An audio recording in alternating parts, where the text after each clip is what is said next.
There we go. Happy Wednesday night, everybody. Oh, before we get too far, I'm thirsty. I was just Kevin, I Cheers. was very proactive about like getting my kids towards bed.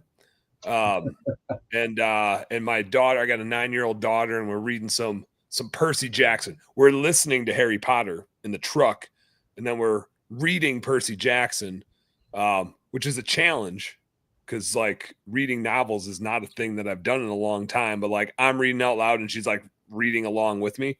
Yeah. We just cranked through like 3 chapters, man.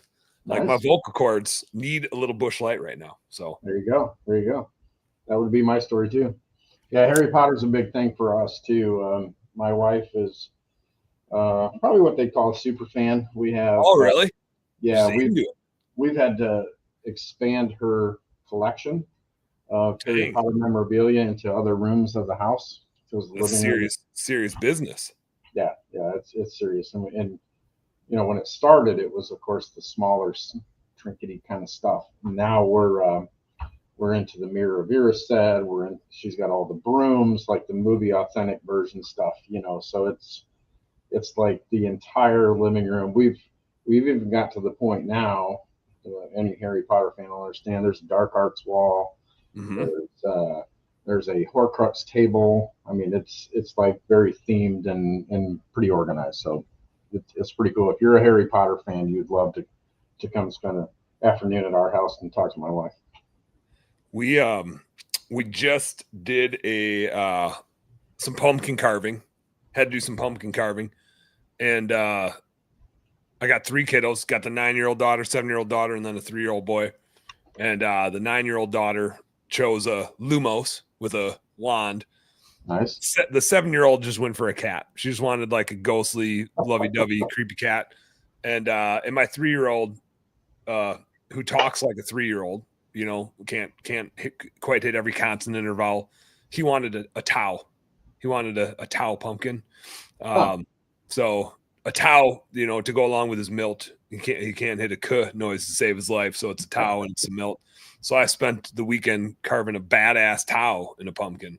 Nice. And I was pretty impressed. I'm better than you would think I would be. We'll I see. have not an artistic bone in my body. I try to carve a pumpkin and it just turns into a pile of mush. The youngest daughter, she's 25.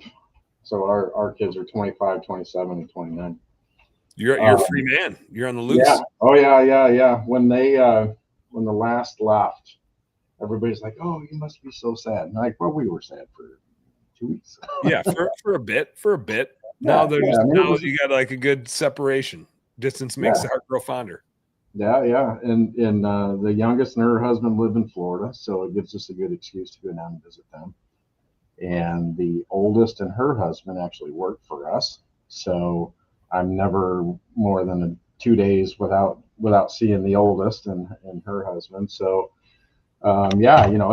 it's interesting how things go when the kids are young and you're like, oh, I wonder how things are going to turn out. And you just kind of build and build. I remember years ago, I was going to a psychologist, really more for business and personal coaching effect as opposed to just problem solving. But my ex-wife and I, the oldest is stepmom. She was like, I don't understand why she doesn't do what I tell her to do. And why doesn't she just get it right now? And he's like, she may never get it. She might get it in 10 years, or she may not get it till she has kids, or she may not get it till she's 40 years old. Yeah. They will eventually get it. And it's just, you got to play the long game when you're a parent. If you instill the right information and you do the right things. And there are so many times that I hear the girls now, they'll say something, and I'm like, oh, I remember telling you that like 10 years or 15 years ago, and you thought I was stupid. Yeah. You were having no part of it. Now it's a part of your daily life. Well, you know what? When we got it. We got it. What I know, I can like look back at what that catalyst was for me when I went like, crap, my parents were right about everything. Do you have a specific memory or catalyst when things like that hit home for you and you found yourself acting like your parents? Yeah, probably when I was, so the oldest was going through her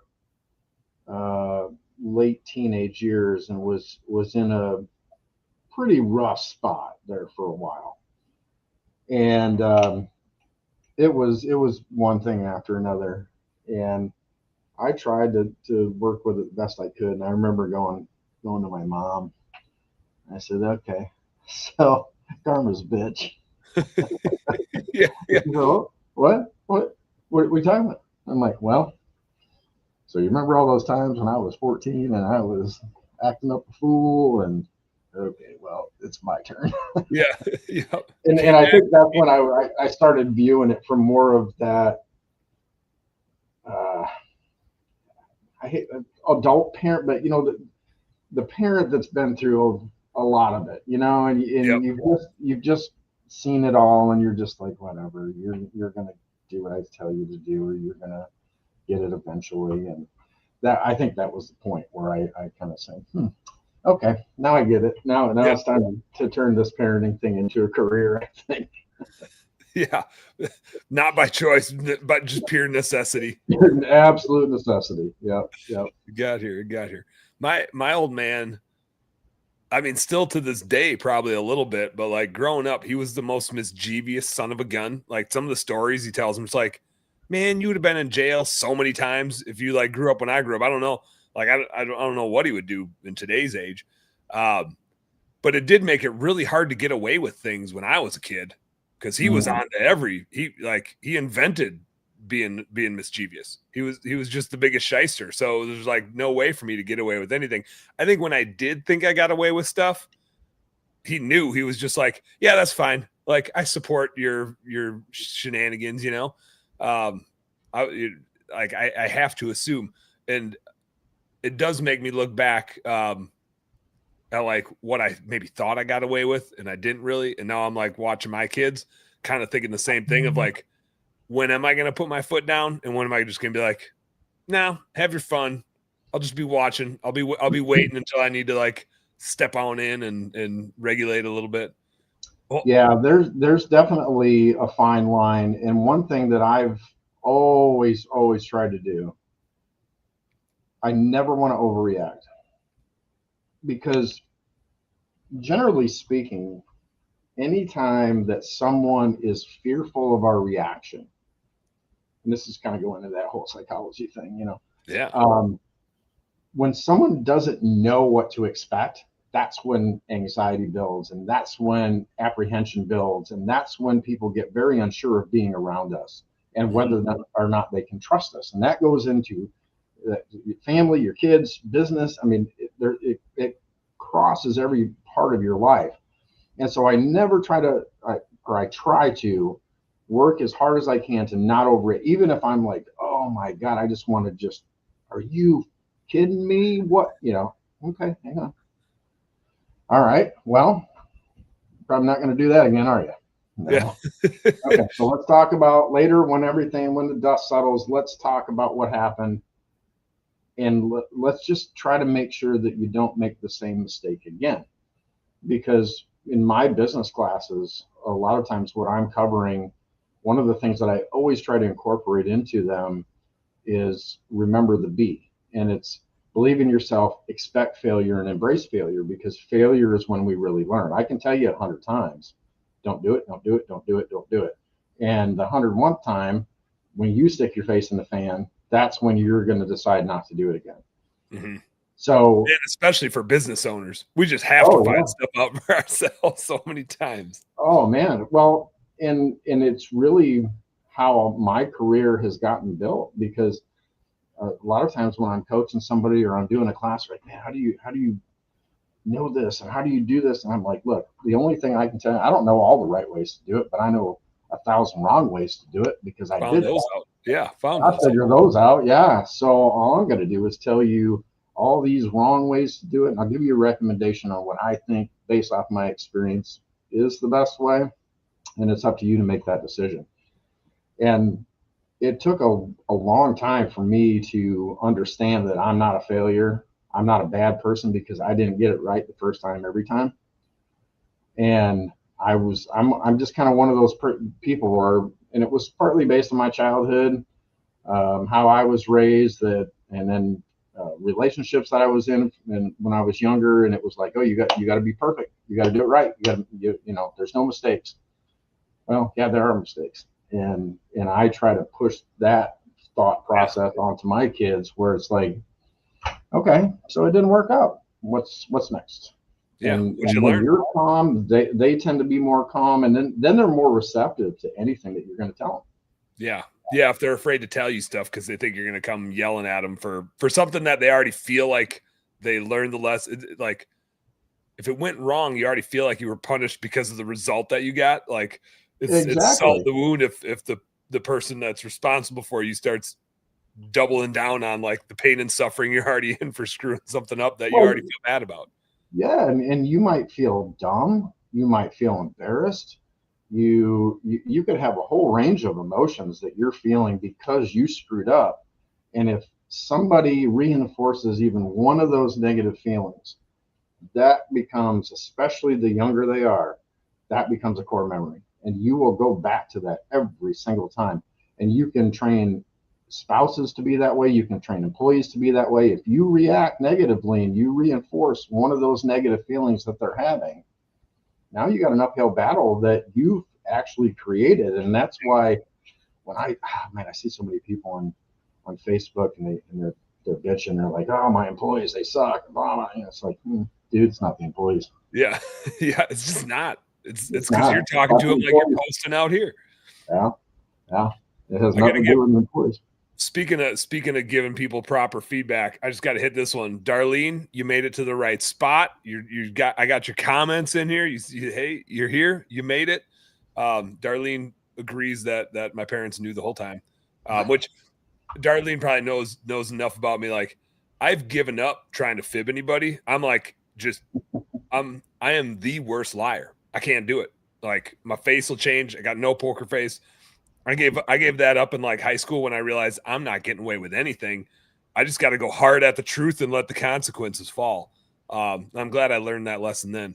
She said, being proactive, not reactive. Yeah, that's a hard one to learn though, because I mean, our psychological makeup is meant to be reactive, because you go back to the whole thing, fight or flight, and you're dealing with, you go back to caveman era, and oh, there might be a tiger outside of the cave. Now what do we do?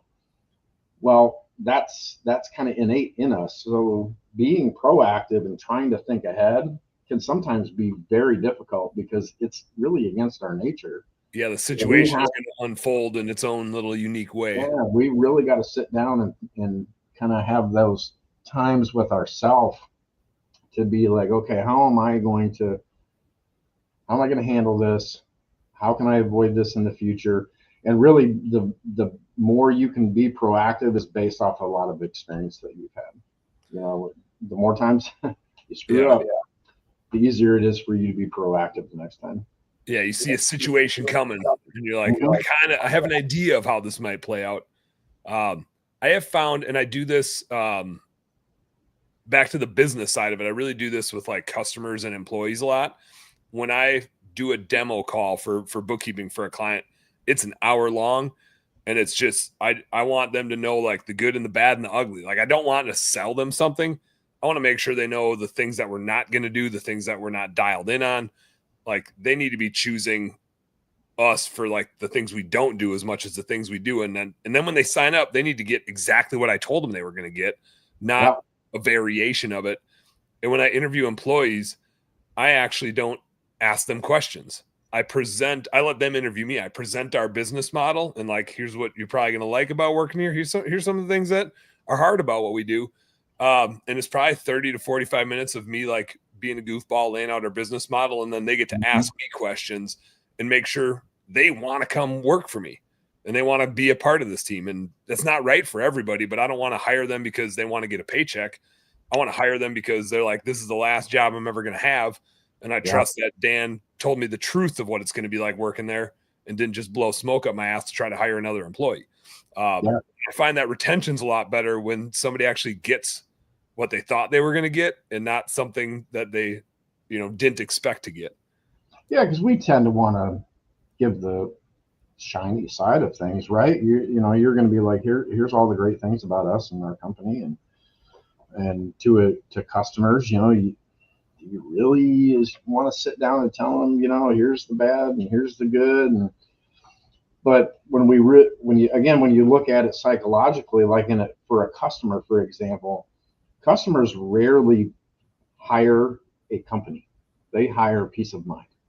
Mm-hmm. So how you give them that peace of mind, you're reducing the risk. Even if you tell them, here's the negative things, here's the positive things, here's where we can help mitigate some of this stuff, here's what you can expect. When you're, even though they might have all the facts, they're really not buying on facts. They're buying feelings of certainty and care.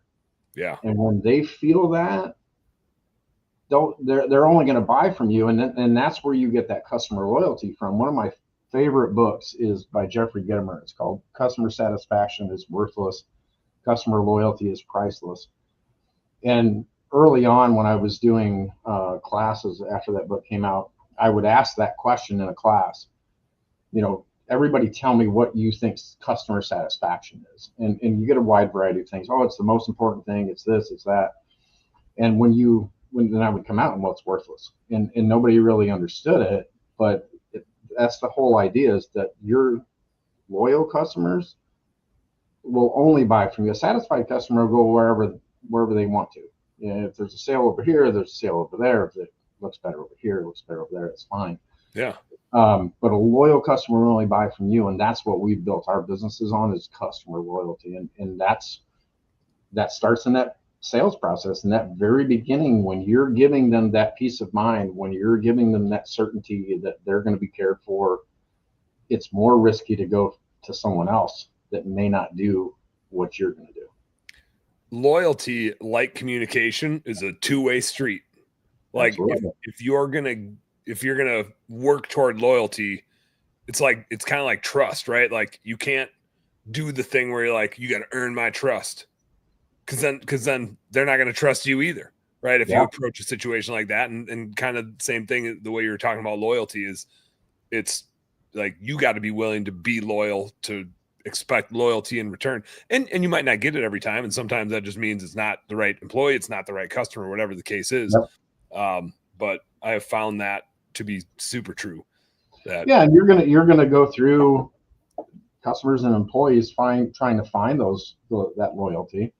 I've got a customer I'm dealing with now that called for an emergency cleaning. We hadn't done work for them before. It's a pretty big corporation where we're at, and they haven't paid their bill, and it's been 2 months. And it's like, okay, well, maybe that's not going to work out. At least at the end of it, if we don't get paid, I'm not gonna go hunt them down for $800. I just know that they're not going to be a loyal customer, and the next time they call, I'm not going to drop everything. Whereas yesterday I got a call from a customer, a text. Hey, are you going to be in Niles tomorrow? I'm like, yeah, I can be. What's up? Well, they got this odor, and I don't know how to fix it, and I can't get over there for a couple of days. I'll stop by and I'll look at it. We're set up to do the job tomorrow. Everybody's happy. Everybody's taken care of. That's that two-way street, Mm-hmm. I had in my last business, I was in a partnership, and one of our core values was loyalty. I ended up leaving the business, which was quite the conundrum, when your core and like they're my core values, right? Like it's super core to me, but I realized like I was the only one being loyal. I was voting to be underpaid. I was working ridiculous hours, and I was the minority shareholder, and there was no path for me. And it was like I was the face of the business. I was the one driving the business. Basically had 3 investors that did less and less, and they were not bad dudes. They're just investors, and they're trying to get a return, right? And over time, I was like, oh, yeah, like I'm putting such an emphasis on loyalty, and my team was really loyal, and our customers were loyal, but the partners weren't. And I was like, oh shit. Like I've got myself in quite the pickle here, where I have to, like, in a funny way, violate. And it was like exiting that partnership. And I think we exited okay mathematically, but not okay spiritually, not okay like on that deeper personal level. For those like 3 months where I just couldn't do anything, like I couldn't start a new business, couldn't really work on that business. Like I could have went out hunting and fishing every day. I would have been like living my best life. And frankly, I got to go do more stuff with my kids, and do whatever I wanted to do, except like it was the worst 3 months of my life because I just had this like personal conflict of it felt like I was violating my own core values to like probably go do what was right, but I had to like rip a really shitty Band-Aid off first. It was so conflicting. It felt awful. Yeah, and that's human nature. I mean, that just means you're a good person, you know, when you feel those things. But in reality, what it was is you're staying loyal to yourself. So loyalty is still a core value for you. You know, there's going to be times that we're going to have customers, we're going to have employees, we're going to have business partners. It's not a two-way street, and relationships are you do for me, I do for you. Now you don't. If you feel like you have to keep track of that number, then that's a problem. But by and large, you do for me, I do for you, and everybody just freely does, and everybody feels happy, and they don't feel overworked, and they don't feel underappreciated. And if that happens, then you have to go back to the loyalty to yourself, because, and that's one of the things. So I'm doing a class in Las Vegas for BSCAI middle of November, and it's on business psychology. And the first part of it is customers, the second part is employees, and the third part is ourself. So in business, we tend to focus on the customers, the employees, all the inner workings of everything, because we got to be out there and we got to make sure all this stuff happens. And then we forget about us. And then we get to that point where one day we just don't have any energy left. We don't know how we're going to get through it. Somehow we do, but then you start feeling this kind of burnout, and you're like, now what am I going to do? Mm-hmm. So focusing on yourself is a very important aspect of entrepreneurship, and staying loyal to yourself. So, you know, my personal take on what you're describing is you maintain loyalty. It was just to the person that needed it at the time, which was yourself. Yeah. It felt shitty to have to like leave other people behind because we just had a business partnership that two of the partners are leaving, and not in a great way. And, you know, everybody was friends and we're not, and, you know, it just didn't work out. But yeah, it's kept me up a few nights, you know, where it's like, man, I wish this could have turned out different. Mm-hmm. But now we're going back to look at it. Okay, so how do we make sure that this doesn't happen again? We need to have stronger agreements. We need to have more clear communication. We need to have more things written down. So in the LLC agreement, you know, we've identified numerous things that we're going to have in the next time that we bring on a different partner. So again, learning experience. But no, it'll keep you up at night. And again, my thought is that's what tells you that you're a good person. It's not just cold, like, who cares? It means something to you, and that's a good thing. I've never slept so bad, and I pride myself. I'm not trying to brag, but I think I'm maybe the second best sleeper in the world. Oh wow! I'm maybe the second worst. My wife is definitely the best. I mean, it's like she lays down, and I'll be like, "Hey, Hundred," like already. Yeah. You know, I mean, within so many mornings, she's like, "You hate me, don't you?" And I'm like, "Well, it's a strong word, but yeah, you were good." But you said one thing that really, you made it so simple, and I think it is this simple, but the way you laid it out was great. It's like customers kind of come first, and then employees come second, and then you put yourself last. And I see that over and over again, and it's the story of starting a new business. It's like you've got your skill, you start working on some clients, and you're like, these things are the most important things. I need to take care of them. And they're like, oh man, but at some point I can't because there's too many of them. I need to get some help. And then as you like scale into the next version of you, you're like, oh, these employees are everything. If I can just like take care of these employees and pour everything into them, they take care of the customers. It doesn't it's exponential, right? Yep. And you can do that for a while, but there's something I watch over and over again with all the businesses I work with, which is nobody is telling the owner and the CEO, good job, right? Like they're pouring everything into the employees. I do have some employees that have like, I don't know if they've heard me say that before. But my employees will like let me know I'm doing a good job. I can't quite tell if they're sucking up or if they're genuine. I think they're genuine. I think they enjoy working with me.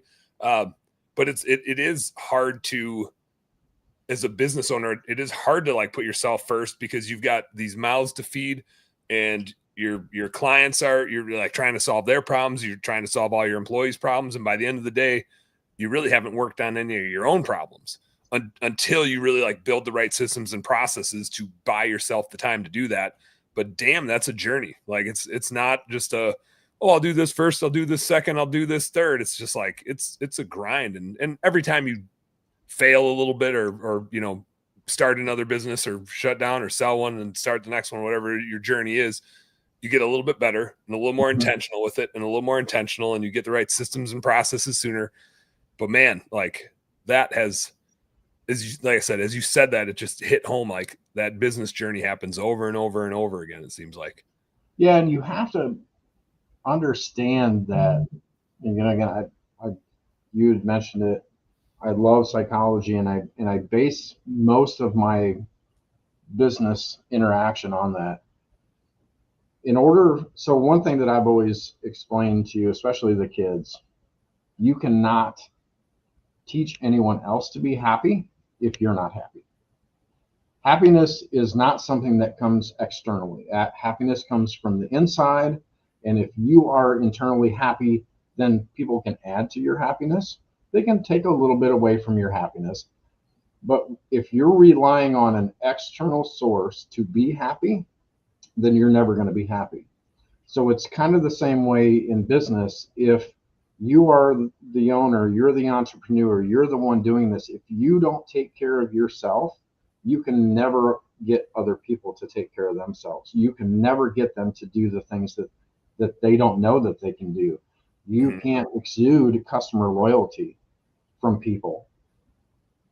Customers and employees, it's kind of a odd way to put it, but I think customers can smell how we are internally. If you are cheap and you're trying to cut corners and you're trying to just sell somebody, real good customers, they can smell it. They can see it. Yeah. If you are confident and you are happy and you are in a good place, your customers can also smell and see that. And that's where that gets back to, they feel like you're going to take care of them. One of the greatest things that I heard was a couple that I'm trying to remember exactly how it went. You take care of you for me, and I'll take care of me for you. So I my wife can't take care of me 24 hours a day. She's not in my presence 24 hours a day. I can't take care of her 24 hours a day. I can't take care of the kids 24 hours a day. I can take care of me 24 hours a day. So if by what I'm doing, how I'm acting, how I'm thinking, how I'm eating, whatever it is, how I'm living my life, if I'm taking care of myself the best that I can for other people to make sure that they're well taken care of, it gives me a really good feeling. So that's kind of how we can look at it. Let's take care of ourselves for our employees, for our customers, for our kids, for our spouses, for our friends, all of that. Let's take care of ourselves. And it's just a hard thing to do because there's just so much to do. Sometimes you feel guilty for not working. And you just got to get to that point where you can go, you know what, day off today. Yeah. And I need to reset. Especially because we get to choose what we do. I think we got to be waking up like, hell yeah, I get to do this today again, right? And that's not every day. But if we're doing the right thing and putting our energy to the right stuff, that's most days. And if it's not, then time for me to go out bow hunting for for a little trip. Go fill the Well, freezer. exactly. I mean, it's time for you to find your ground. So 2 weeks ago, we just got back from my wife and I from our dream vacation in Hawaii. Long story short, she was born in Honolulu. In 50 years, she had never been back to the island. So it was the dream vacation that we wanted to take her back there. And so we made that happen. And I say we made it happen because we saved, we worked hard. And when we went out there, we were able to fly out first class. We could spend whatever we wanted. We didn't have to worry about cutting corners because we wanted to make sure that was good. That was probably one of the most grounding experiences that I've had in my life. Part of it was because it was her. I was able to help give her something. Yeah. It was one of the only times that I can remember in recent history that I went without my phone for half a day. No phone. Sounds liberating.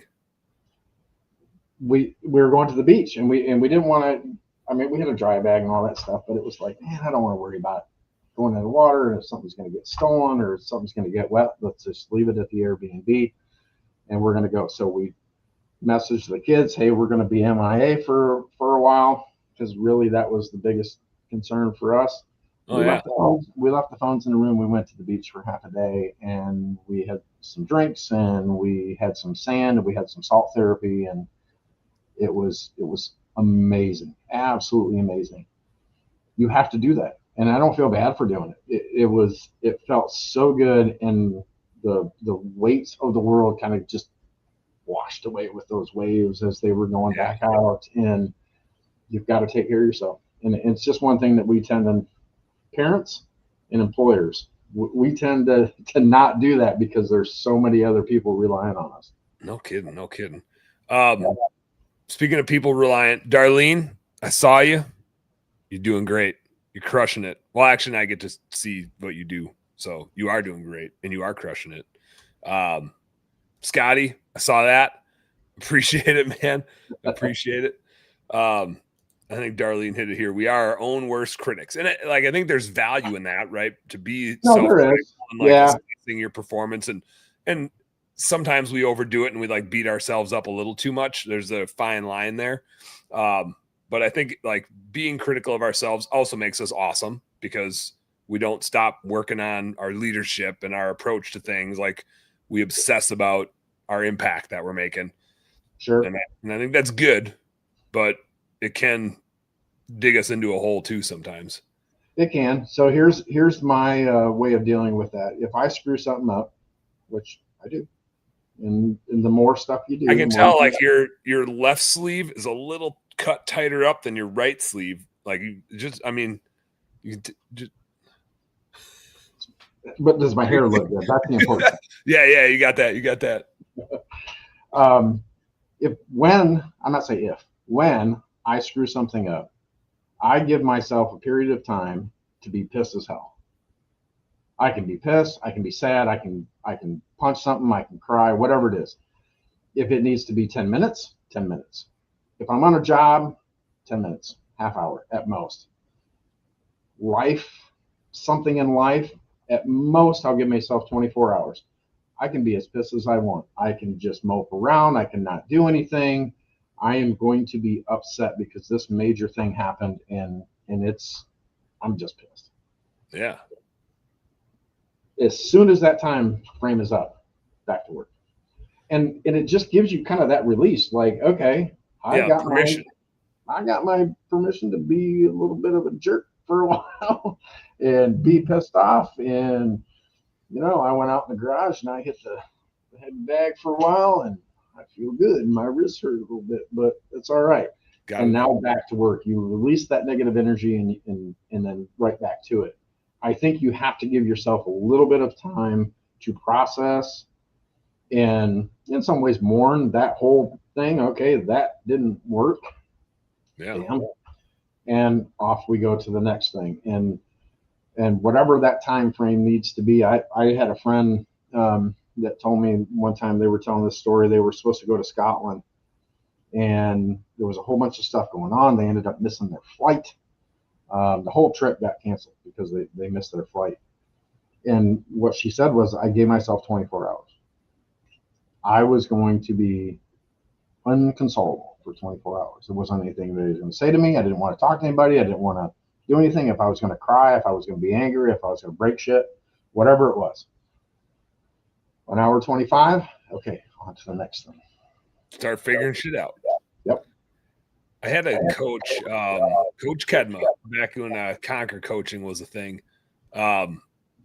She had said, you know, like when something's going wrong in your business and like you're on one of these calls or with employees or whatever it is, and she had this in her family. This was like a family rule. If you're, you know, feeling pissed off or you know, gonna throw a meltdown, she's like, you get 15 minutes. I'll start a timer.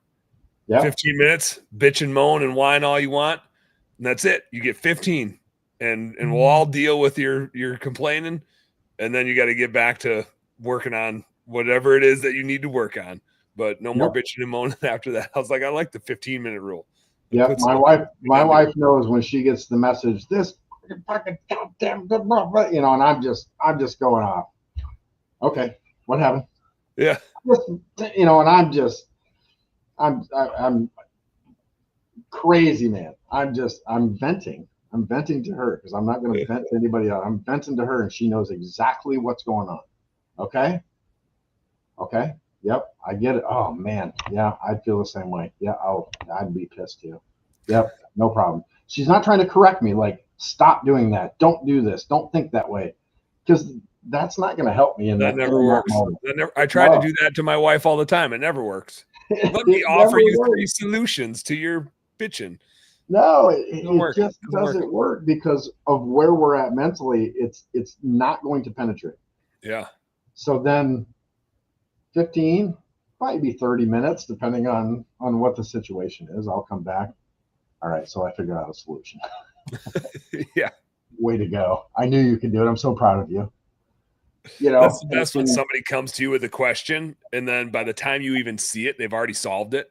Yeah. Those are the best. You're like, oh, I'm glad I could be so helpful to read your question. In my past life, I was vice president of operations for a janitorial company, and so we had when we sold that, we had about 160 employees. And it wasn't a huge company. We sold, I think we were doing $4-ish million a year and 160 employees. Good size, though. Doing some work. Yeah. But every time that anybody that worked for me, so, you know, I was in charge of all the management, field management, and special services. Anytime they came to me and asked, what should I do? They all knew, eventually, they all knew what the response they were going to get. What do you think you should do? It was the first thing out of my mouth. I wasn't going to solve it for them. If I needed to, I would eventually. But what do you think you should do? Well, I don't know. That's why I'm asking you. Well, you got to have some idea. Yeah. You didn't think about this as the words came out of your mouth. You're not a manager for no reason. Yeah, you knew you were going to ask this earlier. You must have thought about it a little bit. I don't care if it's not an idea that's going to work. I just want to know what you're going to do. What you think you should do. What you think is an option. And generally speaking, they would come up with the same idea that I was going to come up with. And if they came up with the idea, and I said, that's exactly what I would do. Okay, off they go. And guess what? It worked. 100% of the time it worked. Mm-hmm. Because it was their idea and I supported it. Now, if I would have said, do this, I didn't teach them anything. I taught them to come to me for answers. I had a customer one time, and above his door to his office, it said, don't bring problems, bring solutions. And it took me a while to understand that. It was like, well, yeah, but you're the boss. That's kind of why I'm coming to you, right? To fix a problem? No. At least have some idea of a solution. Yeah. Even if it's not the right one or if it's not going to work, I'm just going to help guide you in the right direction. But I'm teaching you to kind of think for yourself a little bit. For some reason, I'm pretty good at doing that with my kiddos, but I'm terrible at doing it with employees. I'm awful. I think because this business has grown really fast, so I kind of feel like I'm not part of the day-to-day anymore. And so it's like my mechanism to like, ooh, I want to be part of the club and work on this stuff. And I was giving Skip like kind of GMs for us. And he kind of isn't the right word. He does. Like he runs the business basically. And he came to me and he was like having some frustration. He's like, man, I've showed her how to do this so many times and I've helped her with it. And I was like, yeah, but Skip, you do it for her every time. And so all you've done is trained her to come to you every time something like this happens. And I know you just like to help, but you're not helping her. You're frustrating yourself and you're creating your own problem. Like it's going to keep happening until you can like sit down with her and actually like have her do it. And as painful as it's going to be, like watch her, like let her work her way through it. And surprise, surprise. Now she can just do it in her sleep. But for a while he was banging his head against the wall. I was like, yeah, I know what the right answer is. I also suck at it, but I know what the right answer is here. I just can't do it either. I'm terrible. Well, and most of the time it's not a skill or talent problem, it's a confidence problem. Mm-hmm. They're just unsure. And they don't want to, just like us, they don't want to screw up. And more so, they don't want to screw up and then have to answer to us. We have to answer to ourselves. Yeah, to our customers, we do have to answer to that. But ultimately, it's still, we're dealing with ourselves. But they got to come to us and go, oh, man, I screwed up. So it's a confidence thing. It's a pleasing thing. They want to do a good job for us, and they're not sure if they can do it. So they're going to ask the question. And that's why I always came back with it. What do you think you should do? Give me an idea of what you think is the best route to go with this. And I'll tell you if you're right or wrong. 100% I'll tell you. I'm not going to blow smoke up your ass and tell you that you're right when you're not. But again, at least 8 times out of 10, 9 times probably out of 10, they were pretty dead on to it. I just needed to just tweak a little bit. Okay, so you said this. I agree. Absolutely do that. Just maybe instead of this little thing, do this. And then it would just, alter that path just enough that it would work out. And they knew they had my support. They would just get to the point where they go, okay, I know you're going to say it. I'm like, well, if you're going to say, why do you still want to ask so we can have the back and forth? Like, let's have the back and forth. So then they would get to the point, okay, so I'm not sure what to do, but here's what I'm thinking I should do, but I'm just not sure. Okay. And then eventually they would come back to it. So, and it gives you a chance to, go ahead. No, go ahead. I was gonna say, like, it gives you a chance to ask for questions too, because they might like spin it a little different, and then you can like hit them with a few questions that help them even like get to the ultimate solution of their idea that maybe they hadn't like thought all the way through it. They just kind of hit like point A of A, B, C, D.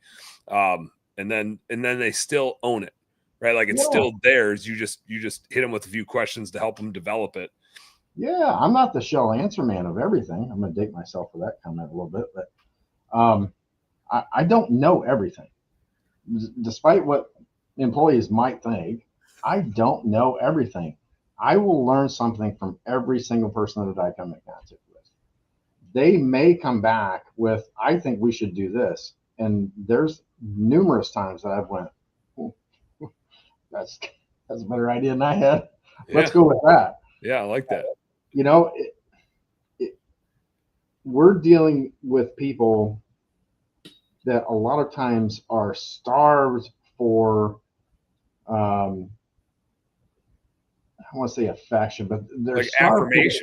The affirmation, the positive feedback. Mm-hmm. It was an interesting epiphany for me. This was probably about 2 years ago. When my wife and I were sitting on the couch and we were talking one night, and I said, you know what's interesting? My childhood wasn't bad, but there was bad parts of it. And I said, the interesting thing is I don't think that I ever heard from either my mom or my dad ever once, I'm proud of you. And she was like, really? Never? No, never. And it just dawned on me. And it's like, wow, that's a pretty big hill to climb when you don't have that positive affirmation coming from you, like, I am proud of you. And that is something that I focus on a lot with the girls, with customers, with other employees, with business partners, with just people in general. Yeah. You know what, man, you made a good decision. I am super proud of what you just did.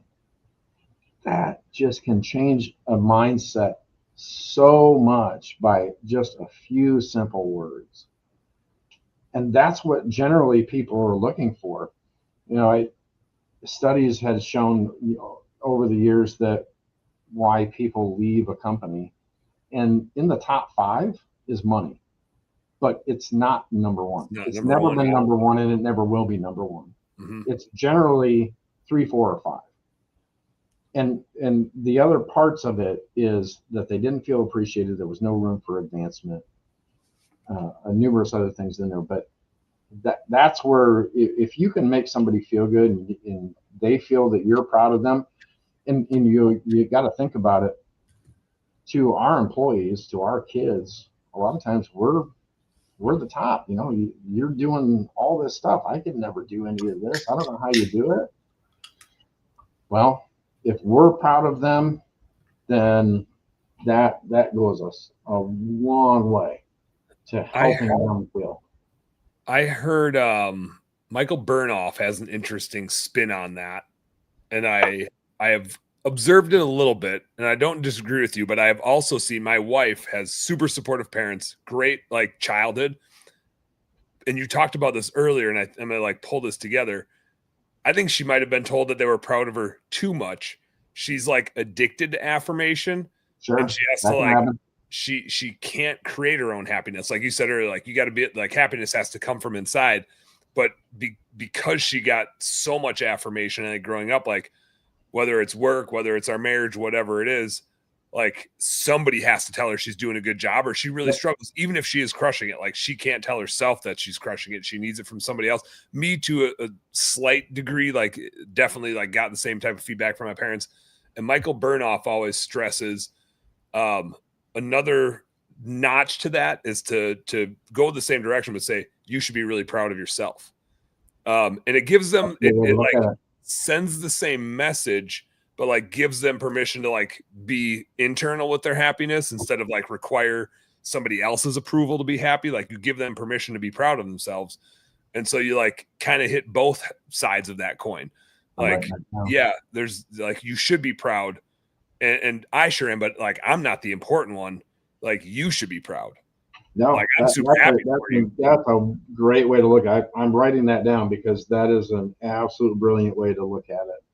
Because yeah, we can get told positive things too much. One of the sayings that I despise right now is I appreciate you. Because for some reason, somebody somewhere said, this is what we need to tell everybody. And I can't tell you how many times a day that somebody's like, I appreciate you. I appreciate you. I appreciate you. Do you? Or Yeah. was that the company logo or motto that was put out and everybody is supposed to say this to everybody? What does it mean? It's kind of like the I love you. Are you saying I love you because you mean it? So when my wife and I talk, we don't end every conversation with I love you. When we say it, we mean it. We don't have to say it all the time because we know that it's there. Yep. Well, that's a great way to look at it because it can be overused, and if anyone feels that it's disingenuous, then all of the positivity goes away. Yeah. It can become like self-defeating in a way. Absolutely. You're just saying it because that's what you're told to say. Yeah, it's a salutation. Yeah. It's like a closing to a letter. Yeah. I appreciate you. Regards. Yeah. Like, go away now. Literally, I appreciate you. I can't tell you.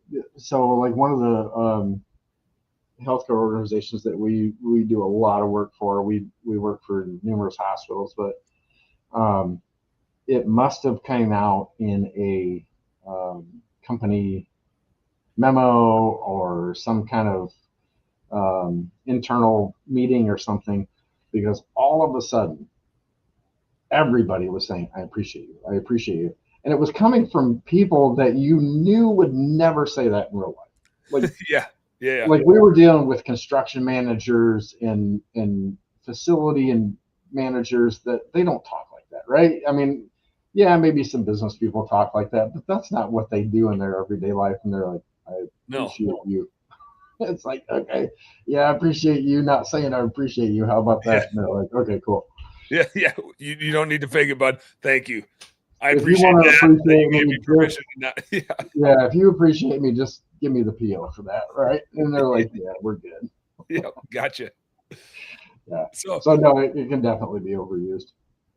Kevin, we got to do a thing here. Now that we're like knocking on the door of an hour in, we should probably introduce you because we just started jamming, which was great. Right. I think that I don't keep records, but if I did keep a record, I think that was the record for like the longest riff before like, hey, Kevin, why don't you talk a little bit about yourself? I think we broke a record in that regard.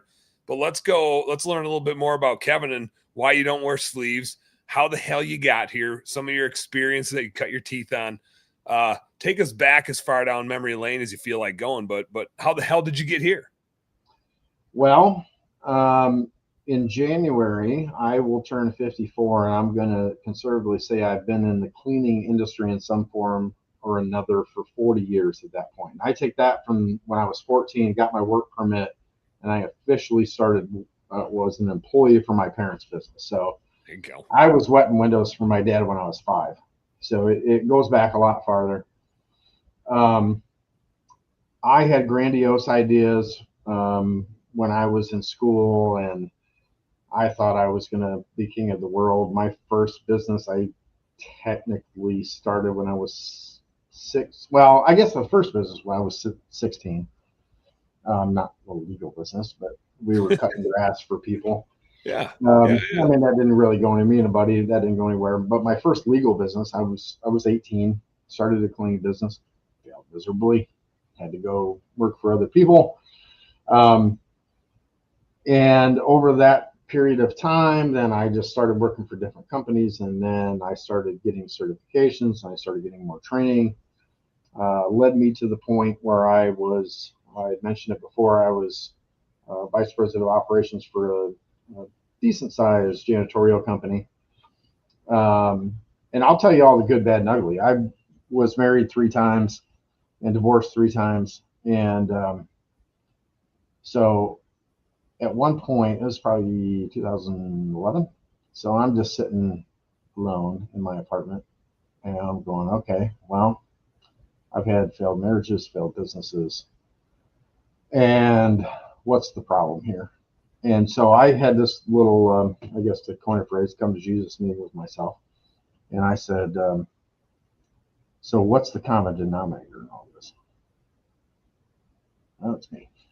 Yeah, like, okay, look around. Yeah, the moon wasn't even in the same spot every time. So the common denominator is me. So what do I need to fix about myself? So I did a little bit of soul searching. I did a variety of things. I did some self-help stuff. I got into one of the authors that I really loved was Louise Hay. If anybody remembers the book The Secret, she was part of that. And I didn't buy into all of it, but that helped me a lot. I did some hypnotism, and I just, I really kind of came back to what do I need to fix about myself. So long story short. Yeah. Hit me with, like, I'm curious what, like, in that reflection, what you kind of found, and like, was there like a hit list of things where you're like, I got to kind of work on this, or I got to work on that? What was it? Was there clarity in like bullet points of here's the things, or was it a philosophy change? Like, how did that manifest for you? I think the biggest thing, and I touched on it earlier, was I had to find inner happiness, inner peace. And I had never had that in my entire life. I had always relied either on everyone else's affirmations, which you talked about, or I had always relied on pleasing other people to get my self-worth.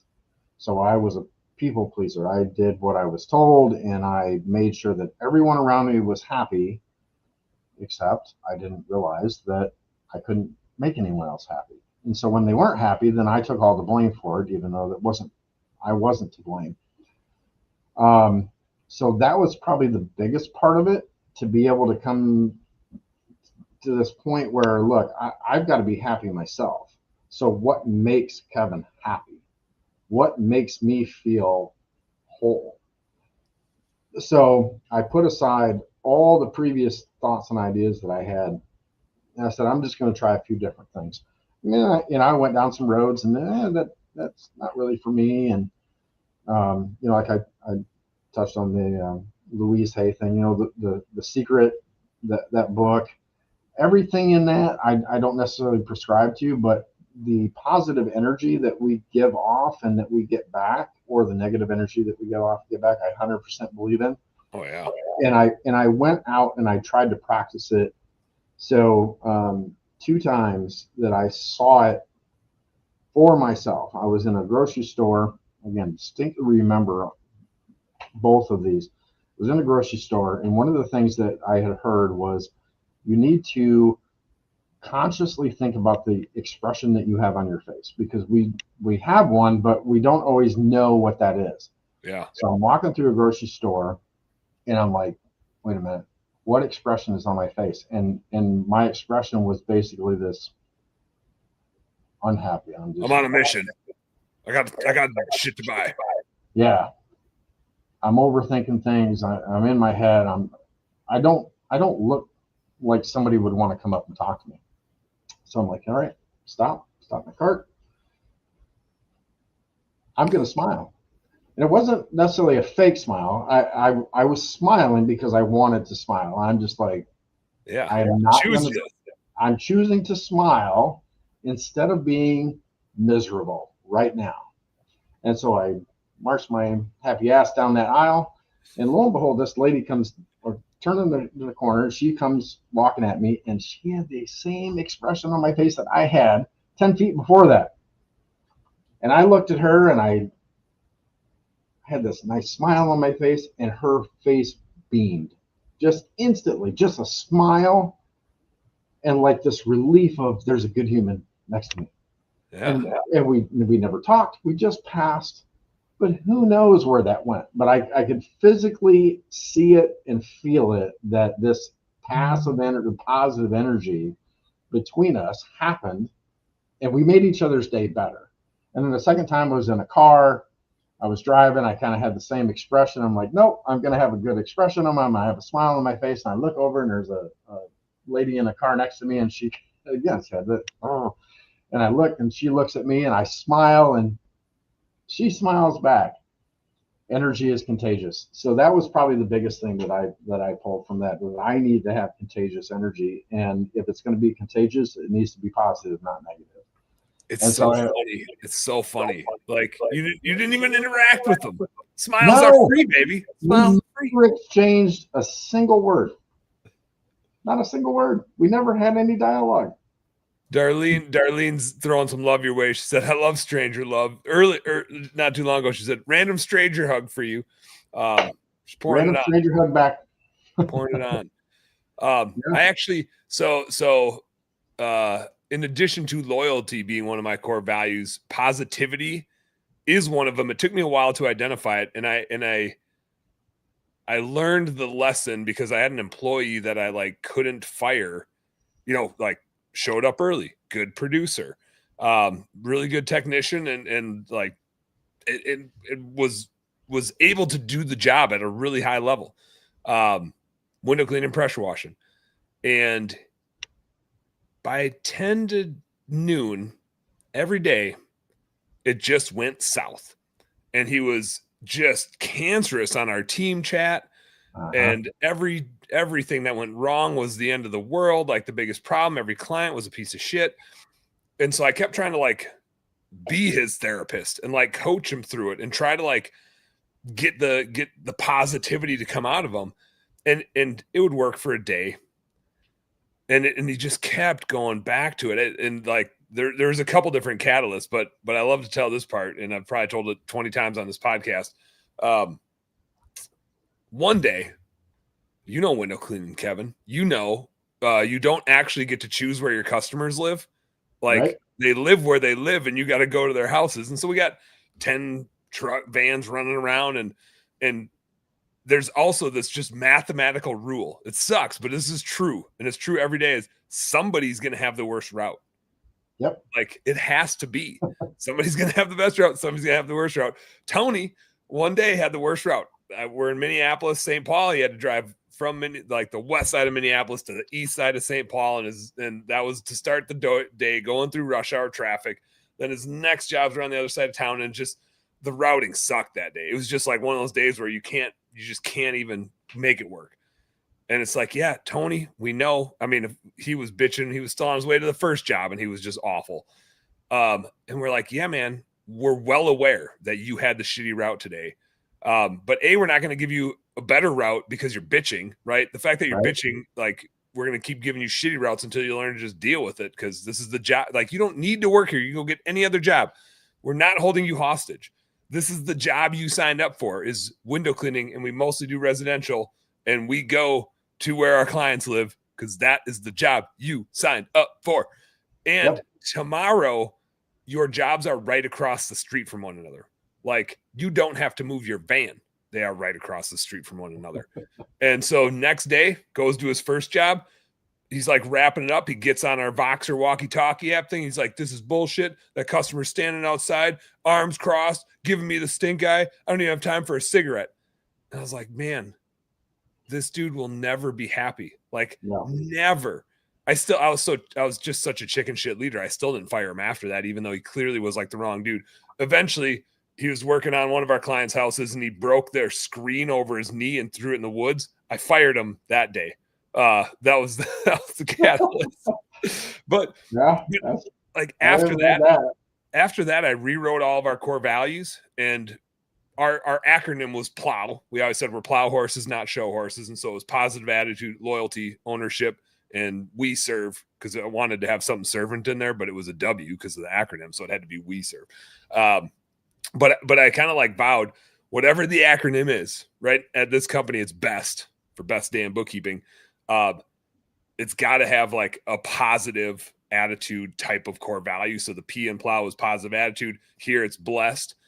You just, if you're not glass half full, if you're not smiling at the lady coming around the corner of the aisle, if you're not intentionally making other people's days better with like the attitude you're bringing, you just don't get to be on this bus. I have learned I am not a good therapist. I can't help you change your attitude. You just got to bring the right one. And if you can't, I just can't have you here, because it's so infectious. It's either going to raise everybody up or bring everybody down. And life is too short. So I'm looking for people that are raising everybody up. Yeah. And, you know, when I think about it over the years, you know, I've had some really good employees. I've had some really bad employees. So our field operations manager now, Taylor, now she's my daughter, so she's our oldest. However, she has not been cut any breaks. She's learned the hard way. She can be always get a tougher shake. They get it worse.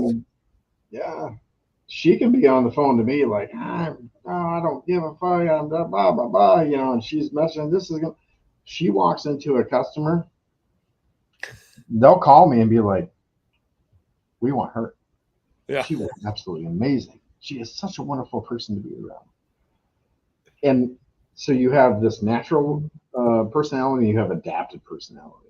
We used to do a lot of the DISC reports. I don't know if you ever heard of any of those.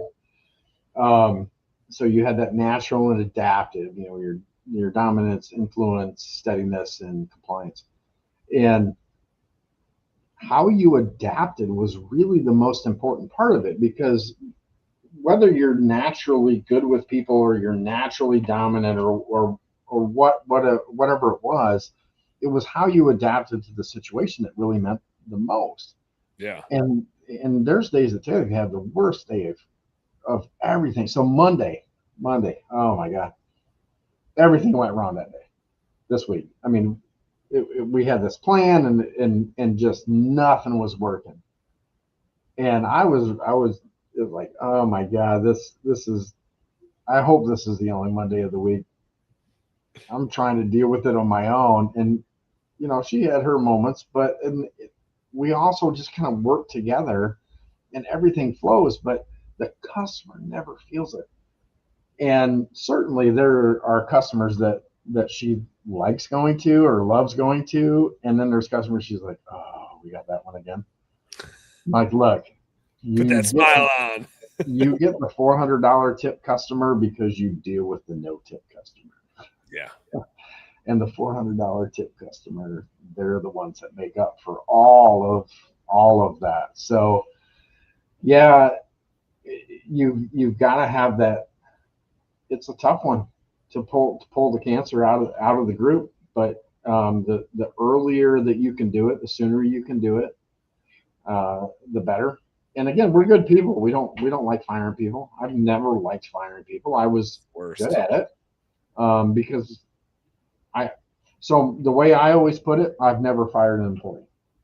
I've terminated employment for, I don't know, 200 people probably over my career. Never fired a single one of them. They fired themselves. It was their actions or inactions or processes, whatever it was that they were in. That's what got them fired. I didn't do it. You're just the messenger. Just the messenger. I have never went to an employee and said, you've done everything you're supposed to do. And I guess this is fortunate because there's some people that have had this, you know, like in COVID, we had some of this stuff going on and just things have changed a lot over the years, but where they had to end in employment for someone unjustly. But I have never had the experience where I had to unjustly end somebody's employment. You fired yourself. I gave you all the opportunity. I gave you all the education. You chose not to accept any of it. And here's where you are, and off you go. And again, like you said, they're never going to be happy. You can't make them happy. You could pay them $50 an hour and they're going to be unhappy with something. Oh yeah. So it's not the money. It's the mindset. It always is. All right, we got to get back to your chronological journey here. So you're VP of Ops doing janitorial stuff, and then I totally stole where you were going and started. Oh no, that's how this stuff rolls. So that company sold in 2008. I stayed for a year. The new ownership took over and was a completely different mentality to how we ran business. All of our business was based on literally customer loyalty. We had sold the biggest contract I had at that time was for a medical supplier. So they built, if you ever watched any TV show that has an ambulance in it and you see a yellow cop coming out of the back of that ambulance, that's a Stryker bed. We worked for Stryker. We had, I think our total was about 1.3 million a year in multiple facilities. We had worked probably 5 or 6 years to get all of that contract. And subsequently, when the new ownership took over, within a year and a half, they had eliminated half of that, and then they ended up losing all of it. So the mindset just wasn't there, and I was like, I got to go. Yeah. I didn't know what I was going to do. So I just started my own company. The original idea was that I was going to be a consultant. And it's like, well, I'm still going to have to do a little bit of work. So that kind of progressed. I did a little bit of work for other companies. I tried sales for the first time in my life. I am not a salesperson. I can sell a ketchup popsicle to a woman in white gloves if I believe in what I'm selling. But if I've just got to sell, yeah, if you feel like your job is to go sell instead of to actually help your client, and like what you're being asked to do isn't aligned with your core values, it's like it's just pushing freaking bricks uphill, man. It's impossible. Yeah, that's exactly what it felt like. It was the first time that I had ever been fired from a job. Like, they came to me and said, hey, this isn't working out. I'm like, yeah, I agree. You go your way. Can't argue with that. Yeah, you go your way, I go mine. Hell yeah. Oh, so yeah, sales, I just don't even like the word. I don't like it. No. I mean, again, in our business, if I've got to go out and sell somebody on something, I guess I don't really feel like I'm selling them on a number. I'm like, this is what you need. This is what we can provide. If you want this service, then let me know. And a lot of our business now comes from word of mouth. The stuff that comes organically through Google and Facebook and all that. If people are hunting a dollar amount, like, oh, we're taking 5 quotes, I'm not interested. Yep. I'm just not interested. So I tried that for it was about a year, and I was like, well, that's not going to work. Again, felt a little bit of that failure, but then it was like, okay, so what am I going to do with it? So I started progressing. How am I going to grow the business? And so then this gets me to the point where a lot of people ask me if my business is slow and I'm not getting the sales that I want, what should I do? And my answer is always exactly the same. You should go volunteer somewhere. So our largest customer now, 3 to 4 times 6-figure customer, started with me volunteering. Business was slow. I was not going to sit home and feel sorry for myself. I had to have some positivity in my life. So I said, I'm going to go down to the local hospital. I'm going to volunteer. So went down to the local hospital. I went into the volunteer office and said, hi, I'm here to volunteer. And the lady looked at me and she's like, because why? Yeah. And I'm like, because I want to. Because she thought I was there for like community service. Because that's the only. So at the time I'd have been 39. Yeah. So she was like the only reason people. What'd you do? Yeah. What are you in for? Like, you got community service you can do. I'm like, no, literally, I don't have anything else to do right now. So I want to give something back. Completely shocked. So long story short, I go in. I'm doing 4 hours a day, 2 days a week. I start in post surgical, and then I go to the ED, and I'm interacting with people. And so one day I go down to the coffee shop and I'm gonna get me a coffee, and I see a guy that I had done business with. It's a janitorial company that worked for the nuclear plant a few years earlier, and I see him and he sees me, and he looks at me. He's like, he's like, what are you doing here? I'm like, I volunteer. What are you doing here? He said, I run building services. Come see me after your shift. I'm like, wow. I had no idea that he worked there. There was no ulterior motive to it. Man, did I hope that I was going to meet some people? Yeah, absolutely. Yeah. But I was not there to meet that guy. I go down to him after my shift was done. He gives me a $50 job. A couple weeks later, he gives me a $300 job. A few months later, he gives me a $1,500 job that I used to buy, or no, it's a $3,000 job that I used to buy a piece of equipment that I needed. And so now here we are, and we're in 6 different cost centers for that healthcare organization.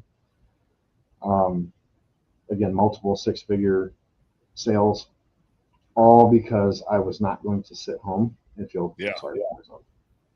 So if there's anything anybody can learn from me, it's just get up and do something. Just, if you're not doing anything, doing something is better for you and for your exposure. If like my daughter and I moderate the window cleaning subreddit, and people again ask that question. I said, go volunteer at a nonprofit. Go down to the local animal shelter, tell them you want to do your windows for free. Go down to any nonprofit anywhere. They can't afford to have their windows cleaned, and I guarantee they look like shit.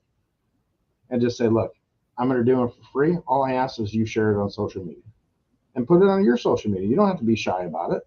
Here's what we're doing. We're not getting paid today, but we're working. Yeah. It does more for you mentally than it could ever do for their bottom line. Hell yeah. It just goes back to that mindset. My mother-in-law is very religious, and every time something like that happens, she's like, there's God at work. And I'm like, I don't, maybe not, but either way, if it's God or if it's not God, there's one thing that I know absolutely to be true, which is if you're moving and shaking, shit just happens. And if it's God or not God, well, then what I know for certain is that if it is God doing it, God really likes people moving and shaking because they always seem to get rewarded. Like shit happens if you're not sitting still. If you just keep moving and making things happen and helping people, you can call it whatever you want, whatever's meaningful to you, but things happen for people that are out doing anything, like volunteering, like doing stuff for free, helping neighbors, whatever it is.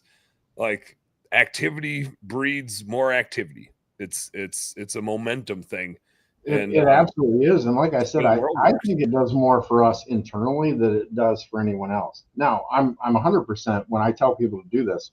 If you're going to go volunteer to do your services somewhere, park your truck or your van out front.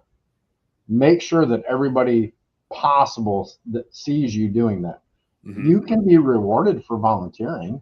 It's not like you have to not do it. Now, I'm not going to say that you should shamelessly put stuff on Facebook or YouTube, like, oh, look at what we're doing. But you can talk about it. You can ask those people, hey, look, we would love if you could just give us a review, if you could put this on your social media page that this is what's going on. Now, with the hospital stuff that I did, no one knew about that. No one. Absolutely no one. Facebook was still decently new at that point. There was not a big thing. I was not on YouTube. There was no TikTok. And even then, moving and shaking is valuable. But it's just do something. You've mentioned this in the grocery store, your grocery store moment, and you kind of mentioned it here, which is like you're doing it for you. Like you're doing it because you need the mojo. Yeah. And if you are getting the mojo, you're smiling. And when you're smiling, somebody else wants to smile too. And it is infectious, and it creates the right opportunities. Like having the open mind and the attitude and the going and getting it always creates the right opportunities. And they're not manufactured. They're like serendipitous, but they're predictable. Like you can't say when they're going to happen and exactly how they're going to happen. But I know exponentially more opportunities come to people that are positive, moving forward and making things happen. It's just always going to be that way. Yeah. One of the things that I talk about in my classes, and I definitely key in on it when I'm doing any kind of personal coaching, is positioning. So I give, again, an example. In 2019, right before COVID, we had positioned ourselves in the best place that we could be. Now, this is coming from a place where business wasn't great. I was volunteering. We were, my wife and I at that point were in pretty decent debt. We had the 3 kids and 1 boyfriend living at the house. So, I mean, there was a lot to deal with. But we were positioned correctly with the people that we knew, the knowledge that we had, and the money that we had at the time, which wasn't massive amounts of money, but it was enough that when COVID hit, we were positioned to transition, and 2020 ended up being a record year for us. Now, we didn't do anything special. However, again, what I go back to is we were positioned correctly. We were positioned correctly financially. We were positioned correctly mentally. So when things started shifting, the healthcare organization we work for, they came to us in May of that year, because March really, and then April really, everything kind of just shut down. And they said they might not let contractors in here in June. We're like, ooh. that's going to suck. Subsequently, we worked 11 months straight, 7 days a week. Made up for it. Why? Because we were positioned correctly. And again, that was partially financial, although we didn't have a huge financial investment. $3,000 ish, well, maybe 3,500. So you're not talking about like we had to have $100,000 in the bank at the time. We were positioned decently with the finances and with our contacts. So we knew the right people. So when all of that stuff started coming down, I'm like, okay, I've got the knowledge, I've got the certifications, I'm going to go talk to them about this. And their response was, we will pay you to do that. And they paid us to do that very well for 11 months. Heck yeah. So you've got to position yourself, and you may not know what the next thing is, but in order to get to the next thing, you have to have that positioning where you're flexible enough financially, mentally, physically to be able to go into that next direction. And I think a lot of it, the majority of it's mental. You know, if you go into it, like again, COVID, if we went into it, well, there's nothing we can do. We're going to have to shut the business down. Yep. Victim. That had a huge effect on it. And the absolute opposite was true. And from that, because we were in multiple hospitals, multiple days a week for multiple months, everybody knows us. We even, so the Halloween of that year, it was my daughter and I, we dressed up as Ghostbusters. So we had these backpacks for the misting sprayers and all that. And we dressed up, we put the Ghostbusters outfit on. One of the was this Taylor? Taylor was giving you a nod earlier. She was saying you did it all raising a teenage daughter by yourself. Yeah, that's my girl. So that's the oldest, and she's kicking ass. And there was a lot of uphill battles with that, but couldn't be more proud of her. And that's where a lot of this comes from, because again, kind of Taylor's like, oh, we should dress up. So, okay, let's go as Ghostbusters. And then somebody from the hospital said, I'm going to dress up as a germ. So they put this kind of little homemade outfit on, and they were a germ. And we walked around the hospital with our backpack sprayers on, germ busters. And ironically, what was it, maybe 3 weeks ago, we saw somebody at the hospital, and they're like, oh, we missed the germ busters. I didn't even know anybody remembered that. Yeah, that was October 2020. So that's 5 years ago. And so we're kind of talking about, like, so it's what Friday is Halloween this year. What, like, maybe we should go back as germ busters again. 5-year anniversary. Yeah, because Taylor and her husband, so we could actually be all three this year. So yeah, that would be fun. But it's all about how you position yourself mentally. And somewhat you've got to be in a decent position financially and physically, but the mental part of it's the biggest part. I think we say the word leadership a lot, and when we say that, we everybody kind of thinks about employees, and in circumstances like COVID, in business in general, especially with the world changing and AI and so many things, our customers need leadership too. And I see that a lot in my bookkeeping business. I have a lot of customers reach out to me, like customers with big businesses and small businesses. I actually presented this to our team. A lot of our bookkeepers, all of our bookkeepers come from Unique Genius, Angela and JC that are on my radio show. They have a virtual assistant business in the Philippines. And so all my bookkeepers are through them. And I go to their annual summit, and I was speaking to all the finance people on their team. And I said, there's one thing you guys always got to remember, which is your clients don't know what the hell they're doing. None of us do. All the business owners, Angela and JC, don't know what they're doing. Me, I don't know what I'm doing. Like, we're all doing the best we can, and we're all learning, and we're trying to get better, but there is no right answer, right? Like, when you're working for us, you think we know the right answer. We don't. We're doing the thing we think is best. but we hired all you guys to help us figure out, like, there is no right answer. That's a theory. Like, there is no real right answer. There's like what we can execute the best on that kind of serves our stakeholders.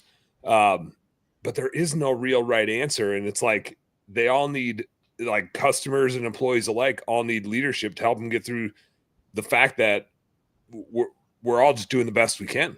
There isn't a right answer. Like, there's only the, hey, here's what we decided to do today, and it's either working or it's not working. And if it's not working, here's what we're going to decide to do tomorrow.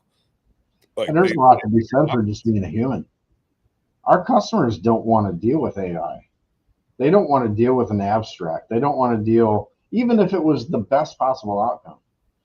They need someone sometimes to just come to them, either over text, over email, or sometimes in person, and go, you know what? We'll take care of it. We got it. We'll take care of it for you. There's times I have no idea how we're going to take care of it, but we do, based off the knowledge and experience that we have and the team that we have. We will figure something out. And that's what our customers, they don't expect perfection. And when we do screw up, they're not like, oh, you're fired. They're like, oh, okay. But we have an idea of how we're going to fix it. So here's what we're going to do. Because I never come to a customer saying, oh, we didn't know how to fix this, so you're shit out of luck. Mm-hmm. We'll figure it out. And we always figure a way out of it. One of the things I always say is, you don't always have to know the right answer. You just need to know where to find it. I know a lot of people. Over the years, I have dealt with so many people. I've dealt with so many salesmen, so many consultants, so many business partners. I got somebody I can call for just about anything. And I'll call them. Hey, I got a problem. I don't know what to do. They're like, so here's what I did in this situation. It's really similar to that one. You know what? I'm going with that. And we'll try it. And sometimes it works. Sometimes it doesn't. 9 times out of 10, it works. Yeah. But it's based off of multiple people's experience over multiple decades of work. And we all come together and we try to figure out what that best answer is. And as long as the customer is happy, I told our customer, one of our main contacts for the healthcare organization we work for, my job is to make you look like a hero. So if somebody comes to her and says, this is not acceptable and we need this fixed, if it's fixed the next day, they don't care who did it. The CEO doesn't care who did it. She looks like a hero. She got it taken care of. Yeah. Well, guess who's going to call us every time that there's a problem? And she's never going to call anybody else. You know, I can't even tell you the last time I bid a job. I submit numbers so I can get a PO. I don't bid work. Yeah. That's based on that customer loyalty and that thought process that our customers loyalty. Yeah. The risk of saving money is too great to try even bidding it out. Yeah. What I was Darlene threw this in here. She said, I just Googled Kevin. Kudos to you. And I was like reading through all the stuff you're involved in and the different things you got going on. And I feel like we're scratching the surface here. Is like, give us the lay of the land of like what you're working on present day, and then any other, you know, pipe dreams or wheels in motion that you got going on out of the thing we all do where we like can't stop but tinker and chase some shiny objects every once in a while. Yeah. Oh yeah. I'm definitely a chase shiny object person. So a little bit of history to lead into that. I know I'm the only person to sit on the board of directors for the International Window Cleaning Association that didn't wear sleeves to a board meeting. But you do have in your Facebook profile picture, you do have the cutoff sleeve suit. So like, I still feel like there's a level of professionalism. When is the sleeve thing like just your arms running hot, or just like a freedom thing? It was, and is it a full-time commitment? Like, fuck sleeves, we're not doing sleeves anymore, they have no business being here? Or is it just a preference thing? So it was a little bit organic, but at the heart of it. So when I was 15 months old, I got burned with hot coffee. And I don't know if anybody will be able to see it on camera, but I have scars on damn. this arm, and I have a scar on this arm. That's some hot ass coffee. Yeah. So it was the old percolator pots. Yeah. When it boiled the coffee. So when I was young, I was embarrassed. Yeah. So I always wore either short sleeve or mostly half sleeve and sometimes long sleeve because I didn't want anybody to see my arms. Because I mean, I grew up in the '80s, and if you were different, everybody's like, "Ew, what happened to you?" You were losing cool points. You were losing cool points. That's gross. What's going on? So I always covered it up, and I think there was, I don't remember when it was, but there was a point where I was like, "Look, this is my story. This is me, and I'm not gonna hide it." So I just cut the sleeves off instead of just shortening them. So part of that is who I am with my scars. That's my story. And then I just kind of started not wearing sleeves, and then it caught on Facebook at one point, and then I'm like, okay, so I guess I'm the sleeveless guy now. I guess this is me now. Yeah. So then I just embraced it, and then we went to the sleeveless edition, and now it's a sleeveless style. And I told you I'm gonna send you a sticker. So this is there it is, the sleeveless style sticker. I'll have to send you a few of those. Hell yeah. So that's where that came from, and a lot of times I've gotten flack over, especially on Facebook where people like to talk shit. There's like, oh, you think you're this badass? Yeah, people with opinions that have no business of talking about a thing, but can't help it. They want to throw their frown at everybody. Like you're out there trying to smile at people, and they're just trying to make shit miserable for people. So for a while on my Facebook, my wife's 4Runner, it's a off-road, it's lifted. I mean, we did some modifications to it. So that was not my profile, but my cover picture. And then of course you see me without sleeves, and I was on some post, and somebody commented back to me, oh, you're, basically this whole stereotypical, you're this gun-toting 4-wheel drive, no sleeve wearing, misogynist pig, blah, blah, blah. And I'm like, okay, and referencing the guns and whatnot. I said, okay, so first of all, the 4x4 is my wife's. Second of all, we own a gun. It's my wife's. She's going to kick your ass if you talk to me like that. If you want to fuck with me, you're going to have to come through her. So I don't know what to tell you. So all of your stereotypes and your misinterpretations are way off, because that's not anything that I am. I didn't always tell everybody the reason I don't wear sleeves. And again, it's like, okay, because you want to show off your arms. Look, dude, I got chicken arms. So my dad always said I got chicken arms from swinging a mop my whole life. I got chicken arms from using a water-fed pole my whole life. Wiry, man. That's a shoulder workout. That's a shoulder workout and a half. Yeah. Well, I can hold my own, but it's not because I'm this like stacked guy that works out every day, and it's just who I am. And so everybody that knows me now, that's, oh, you're the sleeveless guy. Sometimes they don't even know my name. And again, once I got on the IWCA board, when they were asking me to be on the board, and I said, you don't want me on the board. I'm not what you'd call board of directors material. Yeah, I'm not that guy. And they're like, no, really. And I'm like, seriously, dude, I am not going to come in and be a people pleaser. I'm not putting on a suit jacket and putting sleeves on just for your board meetings. And they're like, no, that's why we want you. So I, what was it, 2020 actually? I joined the board.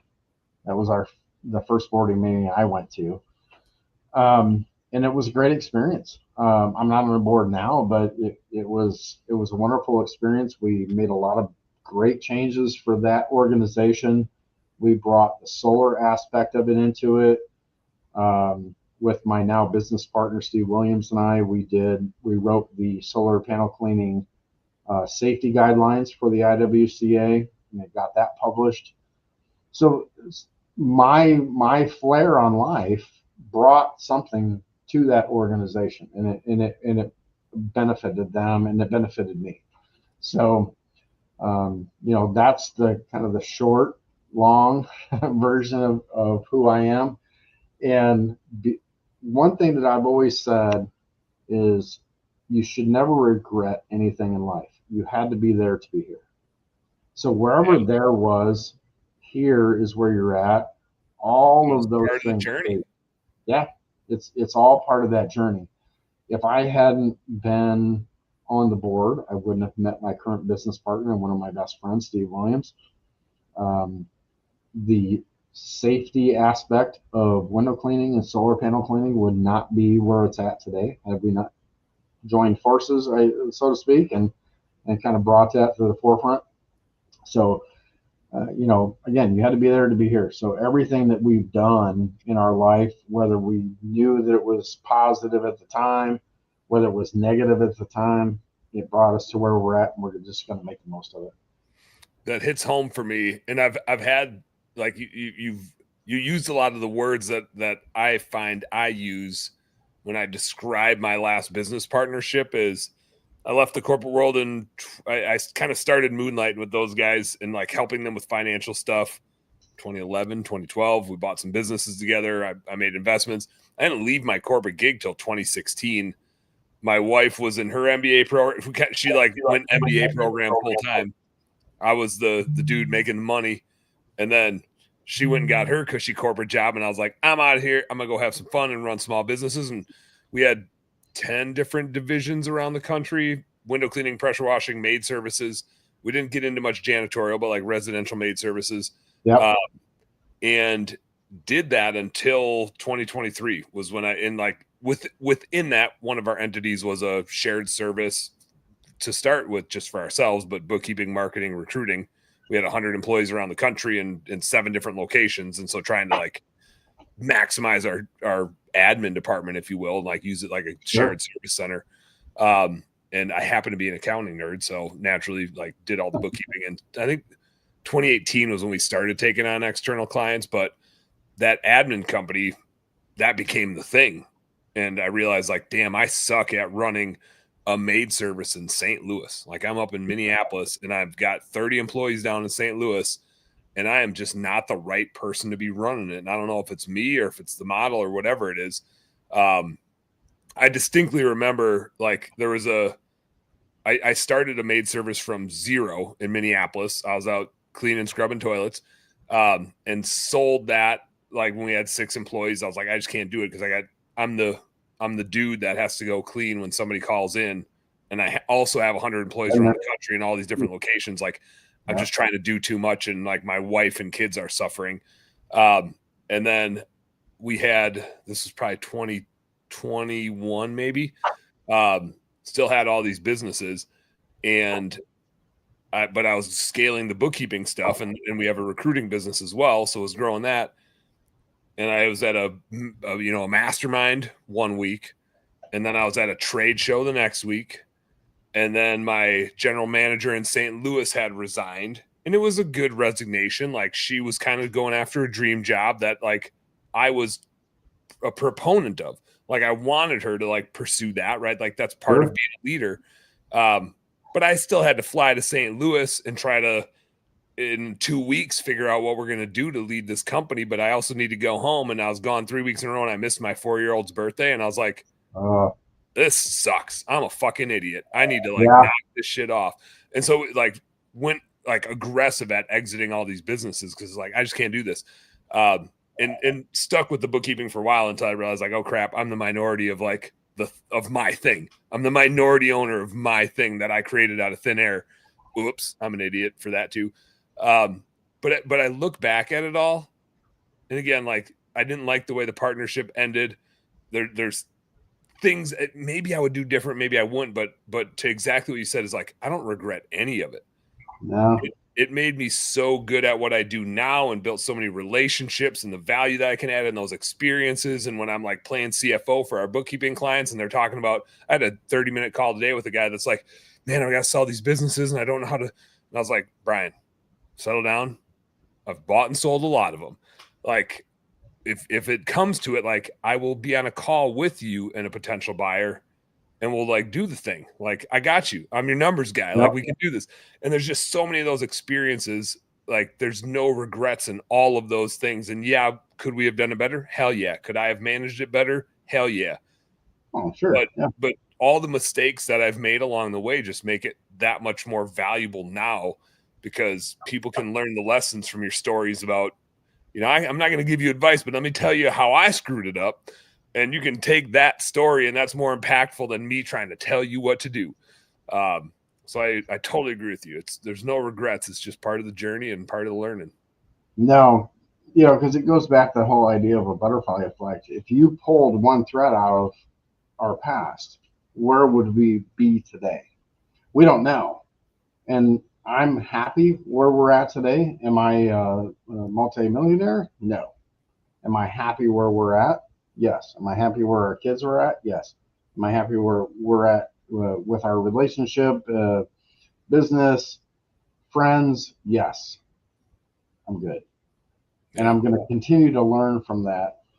You know, I've always said that I will learn something from everyone that I interact with. I'm either going to learn something that I want to be or I want to do. I'm going to learn something that I don't want to be or I don't want to do. And as long as you're learning, you're adding to your knowledge base, you're adding to your wisdom, and that's what's the most important. You know, I used to look at it and go, okay, if I'm going to job cost this and I'm adding everything up, oh, I only made this much per hour in this job. Well, okay, what did you make in knowledge? And how much would that knowledge cost you to buy? And even if you bought it, is it going to sink in? Because there's no substitute for doing it. No, there's a lot of times that people told me not to do something and I still did it. I bet it's more than 50% of the time. In fact, oh man, I remember a specific time. It was early '90s, and I had this idea. I was doing this floor, and I was operating on shoestring. Like, I had just enough money to buy the materials for this job. I was way undercharging, but I needed the work. And I go in and I scrub this floor and I put the finish down, and I'm waiting for it to dry, and I wipe my hand across it and it just powders. I'm like, oh my God, what am I going to do? I don't have any money for a new finish. I mean, this is a big floor. And I call the sales guy that sold me the finish, and I said, man, I did this and I stripped the floor and blah, blah, blah. And he's like, did you strip it or you scrub it? I'm like, no, I stripped it. He's like, did you strip it or you scrub it? I'm like, well, I scrubbed it. He's like, yeah, that's a problem. So he ended up bringing me another couple gallons of floor finish that I could not afford for free. Invaluable lesson. Invaluable.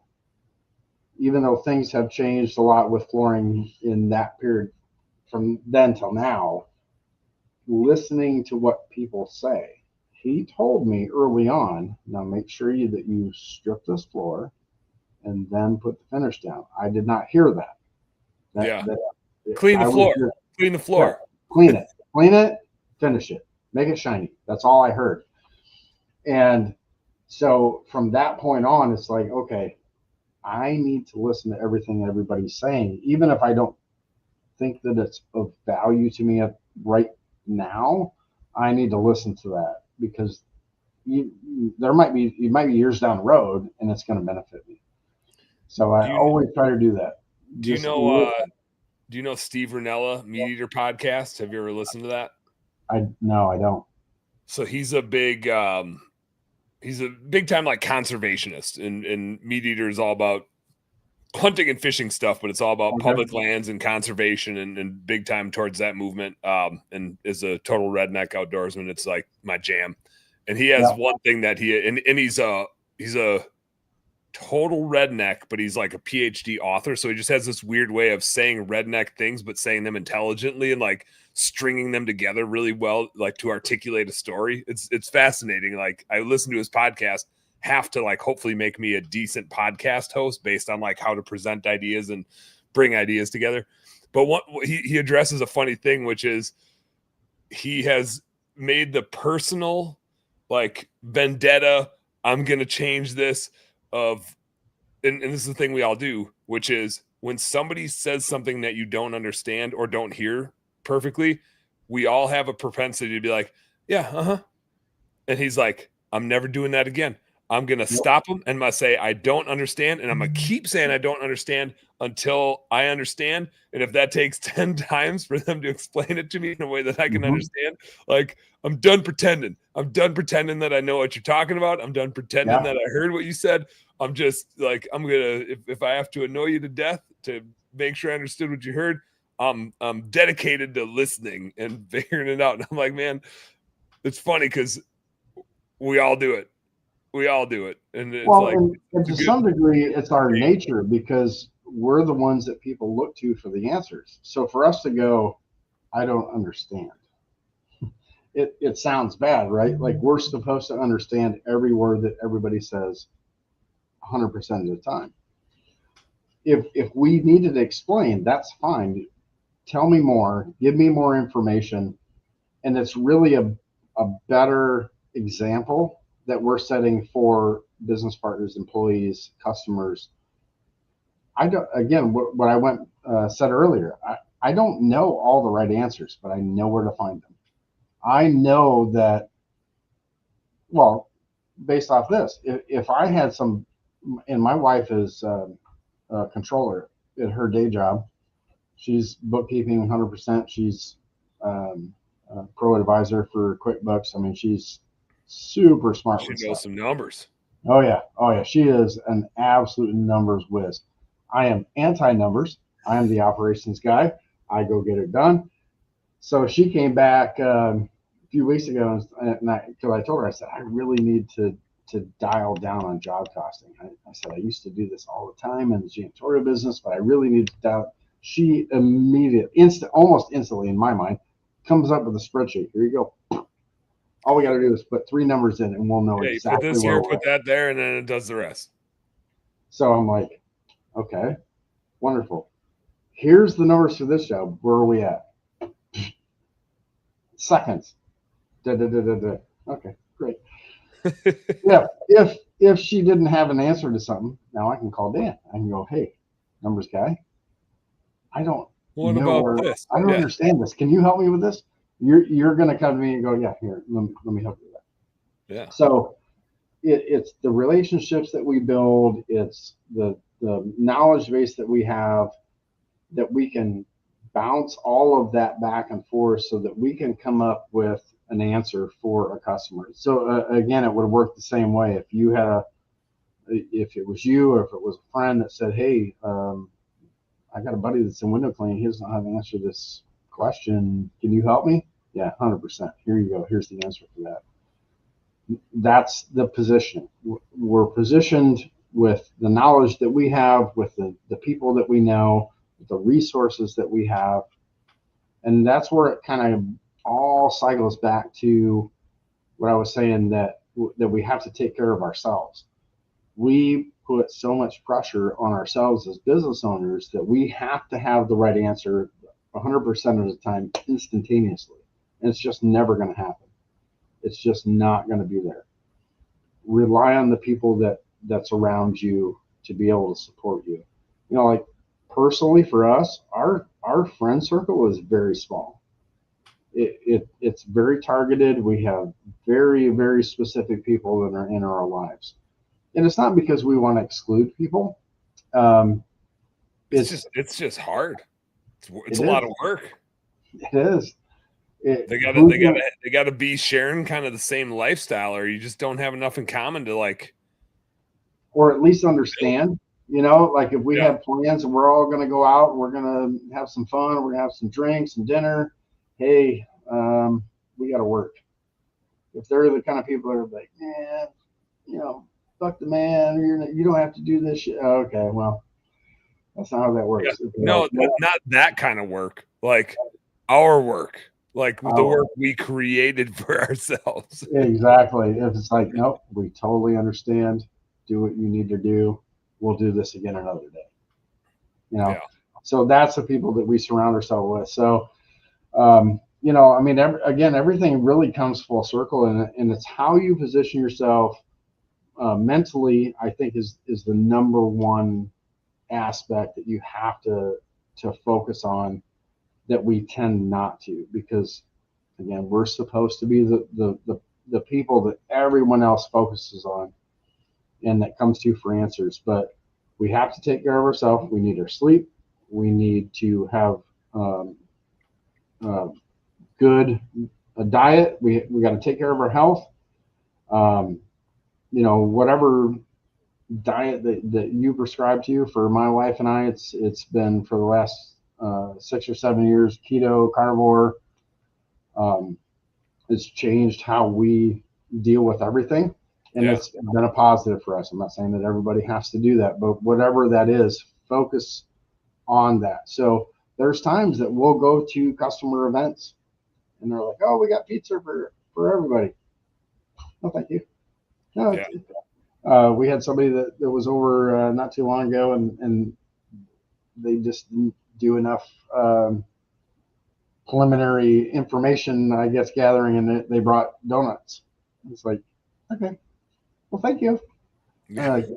Oh, we don't need donuts. We don't need sugar. I like your gesture. Yeah, but they're like, oh, I feel so bad. And it's like, no, absolutely not. Don't feel bad at all. Don't feel bad, because now you got more donuts. Look at you. But the whole idea was that you were thinking of us. You wanted to bring something that was good. You didn't know what that was, so you made the best guess that you could. And okay, it's fine. It didn't work, but that doesn't mean you're a bad person. Yeah. So stick to yourself mentally, physically, and then expand that from there and position yourself to be able to do the best you can for everyone else and do the best you can for yourself. And again, for me, be authentic. I hid who I was for years because I was embarrassed. Mm-hmm. Now, partly generational thing, so there's good things and bad things from Gen X, and that was probably one of the bad things, that you had to feel bad for yourself. So now I'm just authentic, and that became who I'm identified as. There's people that don't even know my name, and they're like, "Oh, sleeveless guy." Sleeveless style. That works. It's a hell of a thing to be known for too. There's a lot of worse things to be known for. I like the no sleeve style. I could be known for a lot of worse things. I've got I'm from Wisconsin, and so this beer mug here is Keith Kalfas. I think Keith is on the show next week. Does last stuff. Oh yeah, I've talked to Keith. Yeah, super good, genuine dude. Yeah, he did a keynote for the IWCA a few years ago, and I talked to him for a while. Yeah, I like Keith. He's coming on next week, and he and I go way back. We've worked together a lot. But he had told me one thing when I first started. This was probably 2018. I first started. I can't even call it like podcasting, just trying to like make some content. And man, I was so nervous. And sure. I'm a talker. Like, I don't know what I got to be nervous about. It's hard to shut me up. But like I was so concerned about what I was going to say and like how I was going to position it. And I'm like scribbling down notes. Like, what am I even going to talk about? What am I even going to talk about? And he had said, Dan, be yourself and turn the microphone all the way up. And I was like, oh, well, that's easy. Like, that's like the one thing that I can do.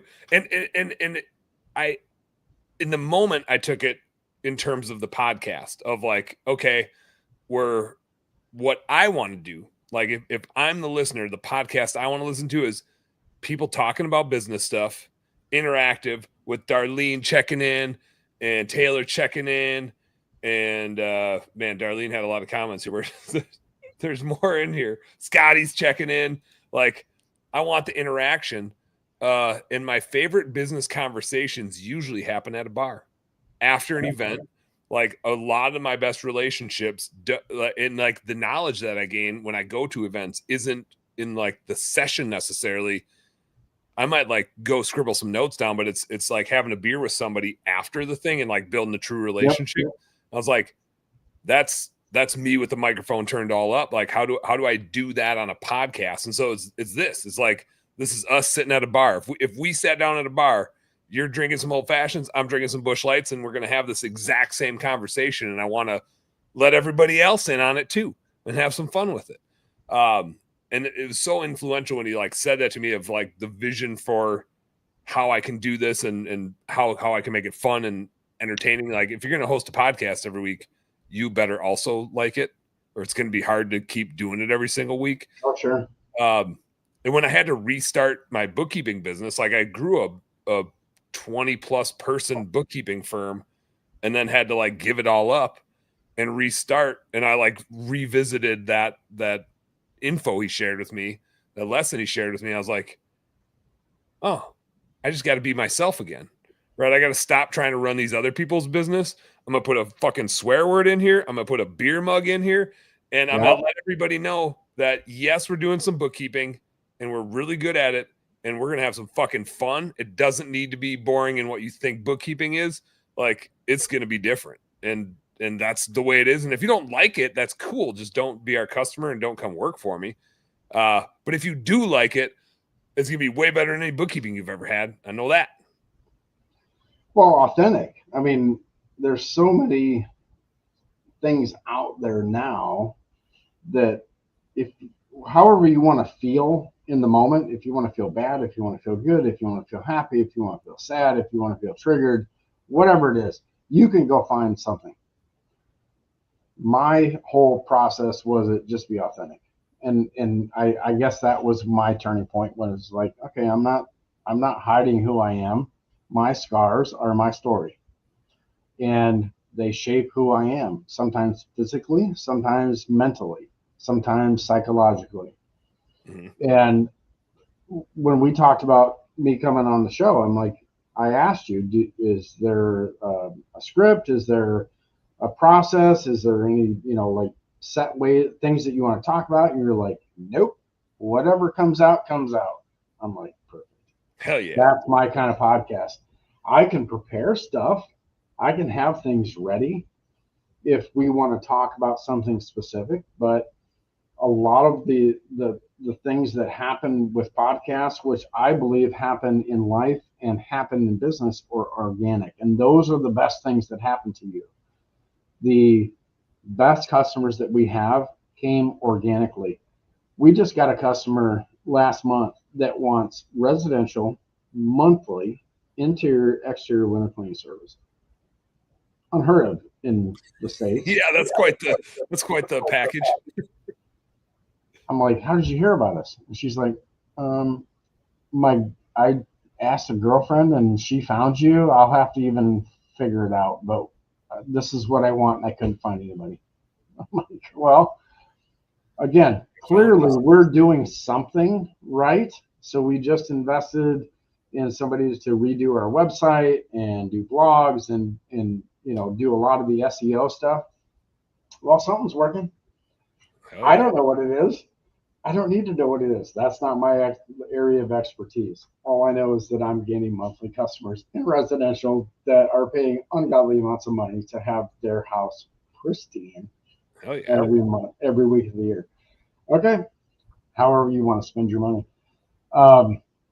So again, positioning, be authentic, do what you do, and just, I guess if I had any advice to give to anybody, it's just don't regret.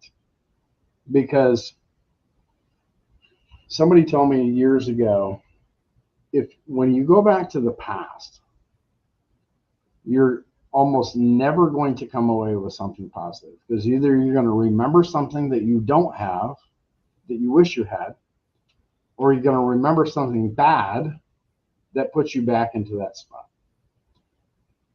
Go back to the past to get a lesson or to get a great memory, and then come back to the present and be able to march on. And I've tried to do that Sometimes it's easier than others. You know, Yeah. when certain things happen in life, they can be they can hit harder. I'm not going to say they're more triggering because I don't like that word, but they can hit harder than other things can.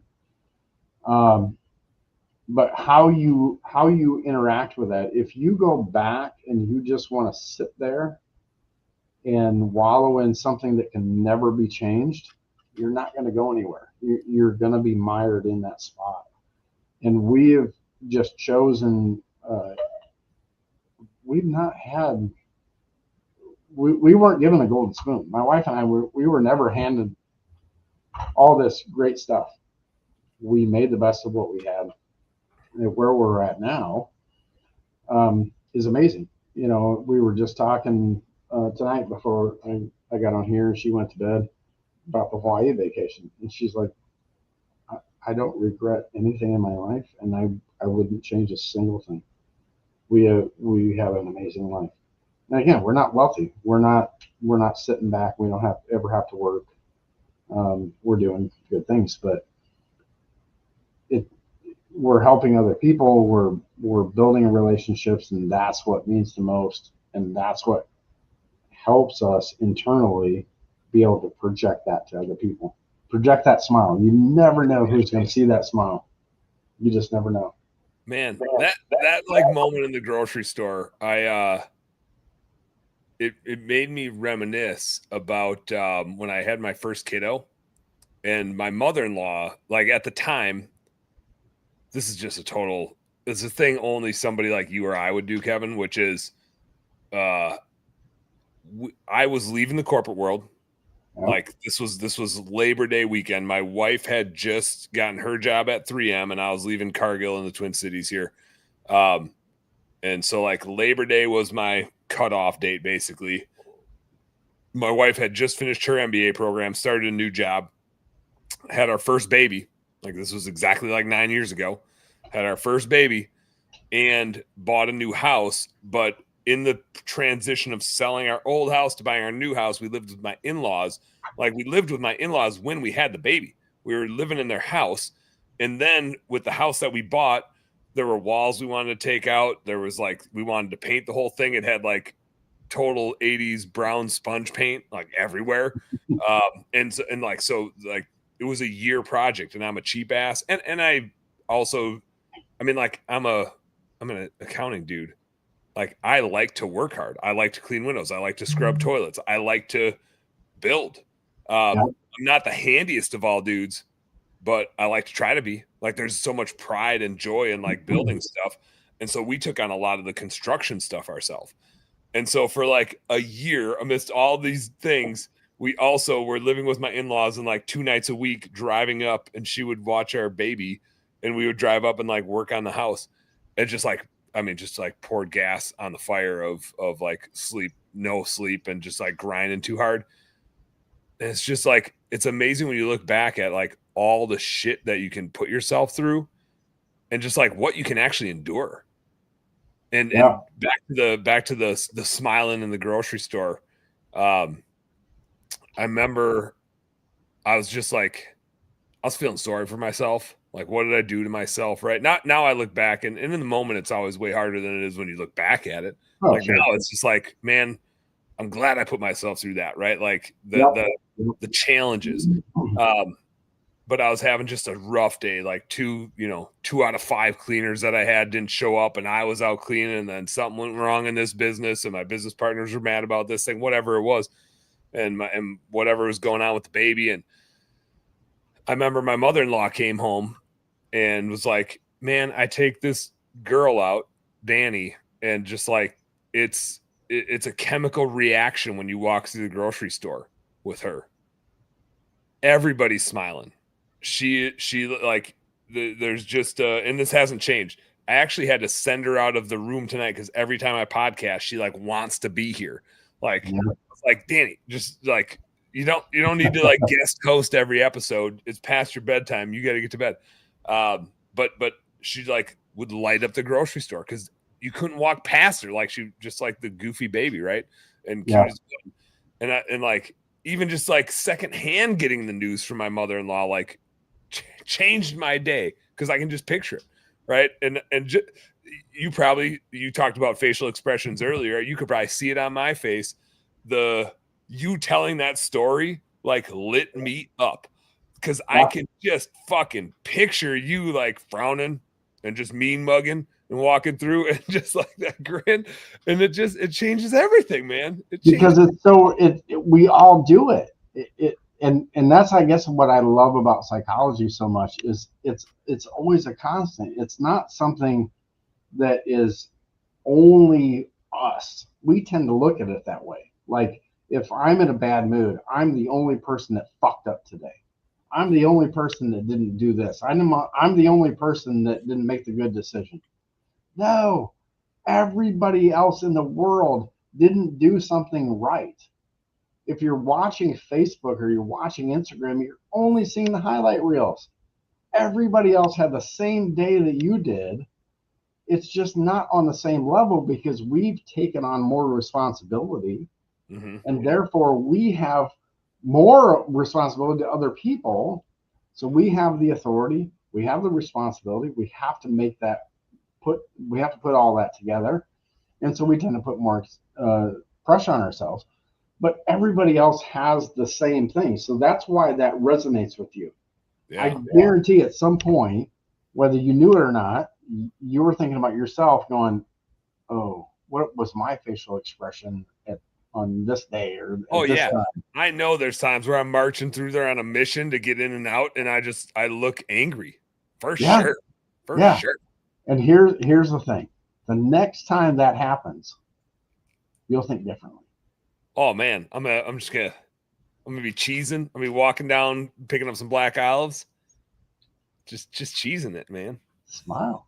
Just fucking smile.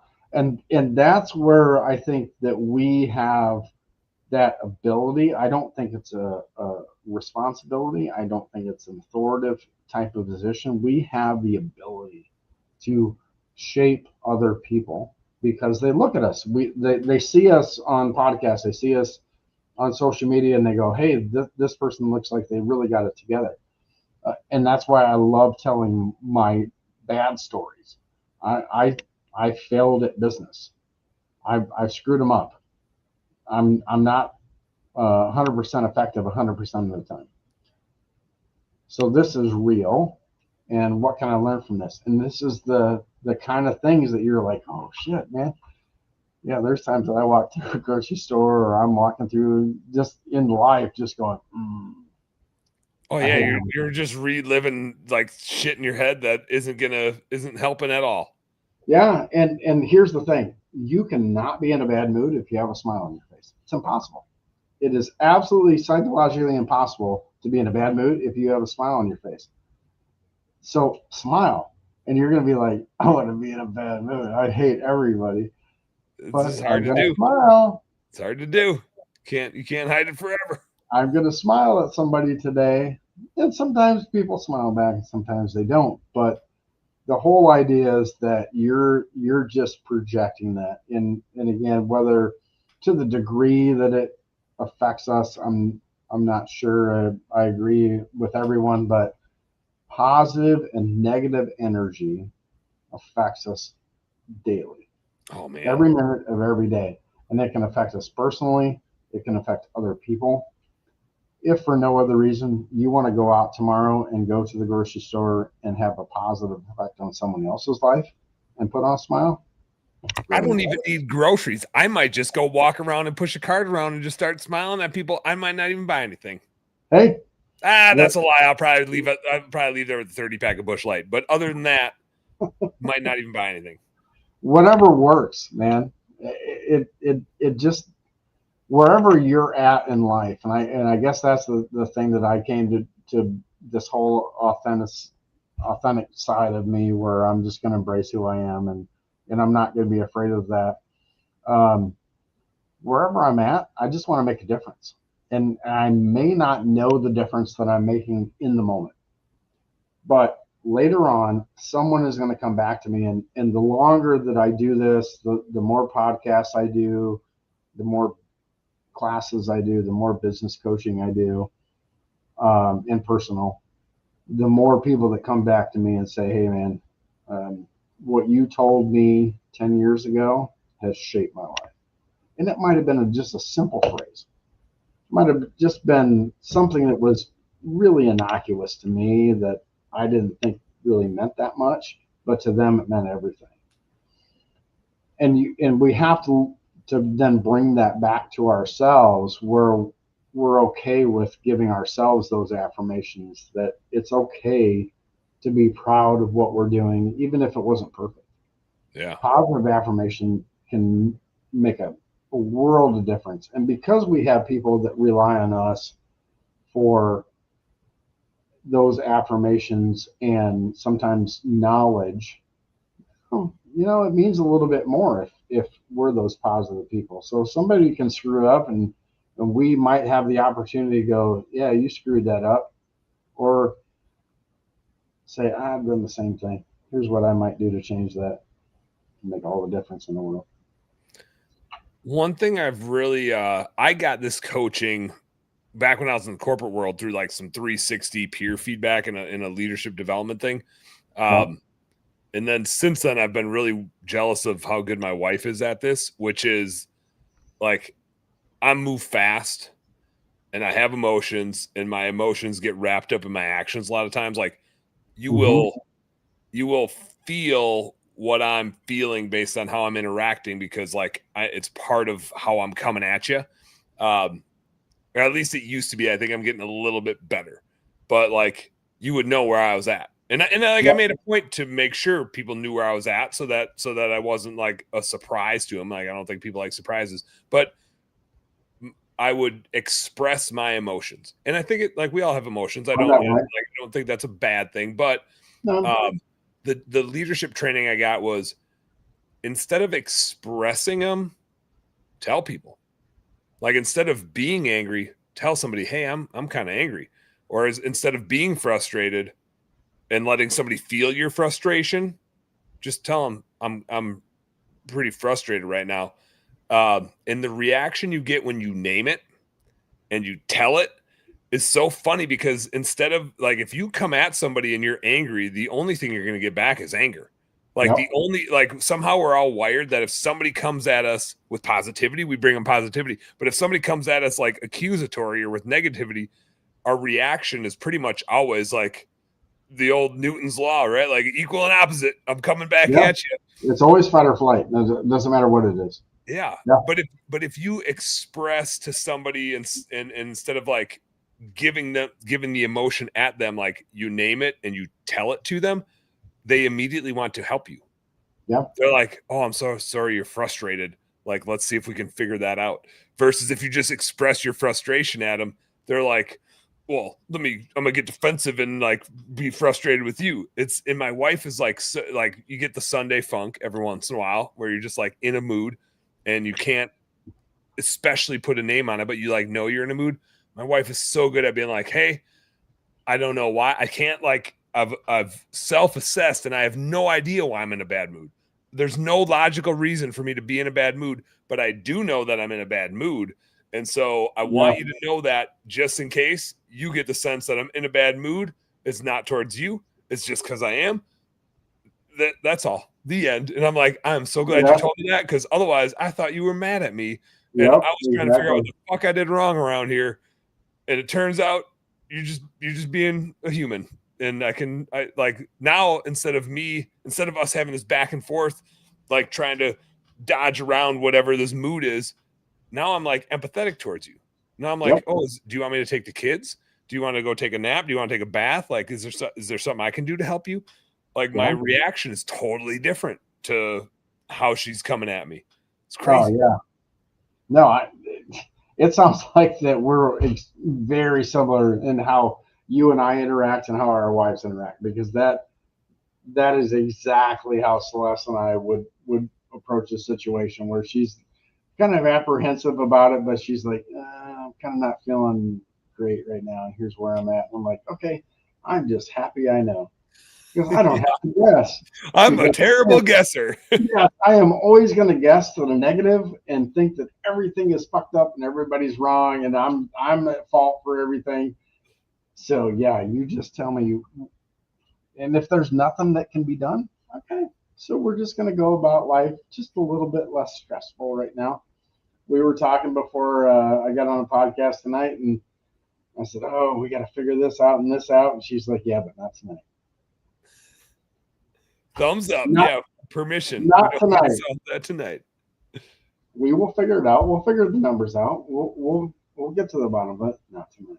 I'm like, music to my ears, you know. Clarity. So yeah, yeah, and you know, it's when you can just be honest about things. I think society tends to teach us to be a little bit um, apprehensive with our feelings. Either it's like just puke everything out or keep everything in. There is a happy medium where you can express how you're feeling to people. Hey, I'm in a bad spot right now. So if you ask me the wrong question, it's probably the wrong time. Okay, great. So I'm not going to ask you questions right now. And or they're going to come back with, okay, great. Can I, like you said, provide, give you something that might help you? Maybe Yeah. that's physically, maybe that's mentally, emotionally, whatever it is. And again, I'll go back to the thought that as entrepreneurs, we tend to take on more because we think that we have to have. Yeah. We owe it to somebody. Yeah, exactly. No, that's a great way to put it. We owe somebody something. So here we go. Yeah. We can't make a mistake. Give me some more burden. Give me some Yeah. more. I'll take it. And we take that until it breaks. And that's the big problem. When it breaks bad. Mm-hmm. So about a year ago, there was a lot of stuff going on in our life. Um, we lost a pet. There was some personal relationship stuff that was going on, and there was a day that I fell out. I lost it. I had nothing left to give. I was just well, not basically, literally on my knees. I was just like, I can't do this. I can't do this anymore. Now, my wife didn't freak out. She didn't think like, oh, my life is over. What are we going to do? It was a bad time. And she's right there with me. We got this. We got this. She wasn't telling me to get over it. She wasn't telling me to, wasn't saying this is irrational thought. You know, you can pass it. No, whatever you're feeling right now. Because here's the thing, feelings are facts. Whether they're rational or not is a different discussion. If we are feeling something in the moment, to us, it's a fact. It's our reality. Yeah. It's our Perception is reality. reality. Yeah. So in that moment, because feelings are facts, no one is going to change our mind. If anybody came to us and said, so in that moment, if somebody came to me and said, well, it was just a pet, it's no big deal. It's not a person. Wouldn't have helped at all. Would have made Yeah. things worse. That you're about to throw a punch. Yeah. It would have made things way, way, way worse. There was nothing that could be said in that moment because it was so many things that were part of that, including because so our oldest and I, pet is pets are kind of a big part of our life. I knew the next day I had to go tell her that our dad was dead. So there's like all this stuff that's present, past, future, and it just builds up. There was nothing anybody was going to say to me at that point. So I just lost it. My wife was right there, just hands. I'm here if you need me. I had my moment. We did what we needed to do that night. You get 15 minutes, Kevin. You get 15 minutes. I took 24. I took 24 hours on that one. Yeah, that one. Yeah, sometimes you gotta round Yeah, up. yeah, that was a tough one. Um, but nonetheless, I did have this kind of period of, okay, so I need to do this, and then I need to go to bed, and then tomorrow I need to deal with this, and I'm going to allow myself this emotion. I'm going to allow myself this feeling. Um, and, you know, ultimately we become more human to the people around us, to our spouse, to our kids, to our customers. Again, our customers aren't buying facts; they're buying feelings. Mm-hmm. So if our customers feel that we're a good person, they're probably going to buy from us over somebody else. Our employees are going to work for us over somebody else, and it's going to ultimately make us feel better because we are authentic and we're allowing ourselves the opportunity to do what we need to do in that moment. I have two thoughts. My first thought is, as we're having this conversation, I feel bad that I told my daughter, like, hey, not tonight, just like go to bed. Because normally I just let my kids, I mean, like if I'm on a call with a customer, my kids are here and they jump in and I send them away when they start to get too distracting. But like they like to see what I'm up to. They think it's cool that I'm here talking to you and they think I'm a YouTuber. It's like I have like 8 subscribers. Chill out. So I feel bad about that because I should have let her, like, she wanted to be here. It's cool. And earlier today, first day for a new account manager for us. And normally I'm like not involved in that process, but I terminated somebody on Friday. And so I'm kind of like jumping back on the truck a little bit and like helping with some of those clients and making sure that we got a clean pass off. And so I was like, just taking her through some stuff. I'm not even our trainer. Like we have a person that is the trainer, but I'm playing account manager on this little book of business to get it to her. And so we were having this dialogue about like how to interact with clients. And I was like, today, my 3-year-old shit his pants at daycare. It was too runny, not enough, solids in the poop. I had to go get them. And so now like the rest of my day, I'm on calls with clients with a 3-year-old running around the house. And I'm like, that's totally fine. You don't need to hide your pets. You don't need to hide your kids. Like our client, if our clients take offense to like who we are and how we are, then they ain't our clients. Like I woke up and I lifted this morning and I didn't have time to like shower before I started on calls. I had a 6:30 call and then it was just calls all the way through the day. I was wearing like, I put stretchy pajamas over my mesh shorts. Right. And so I was like, it's not like, we don't have a dress code. Like, I don't want you wearing like rags and stuff. I wouldn't have hired you if I thought you like did, where you were inappropriate, but like, wear what you wear, cut your sleeves off, like be yourself. The clients will either appreciate your authenticity or if they want you to be fake, then we're going to fire them. Then Dan signed up the wrong client if they want you to be somebody you're not. And then it's not you, it's them. And we got to let them go. I was in on the interview phase of when I was leaving the board of directors for the IWCA and they were bringing a few new people in. I was in on some of those interviews and I specifically asked the guy, I said, how do you feel about people with no sleeves?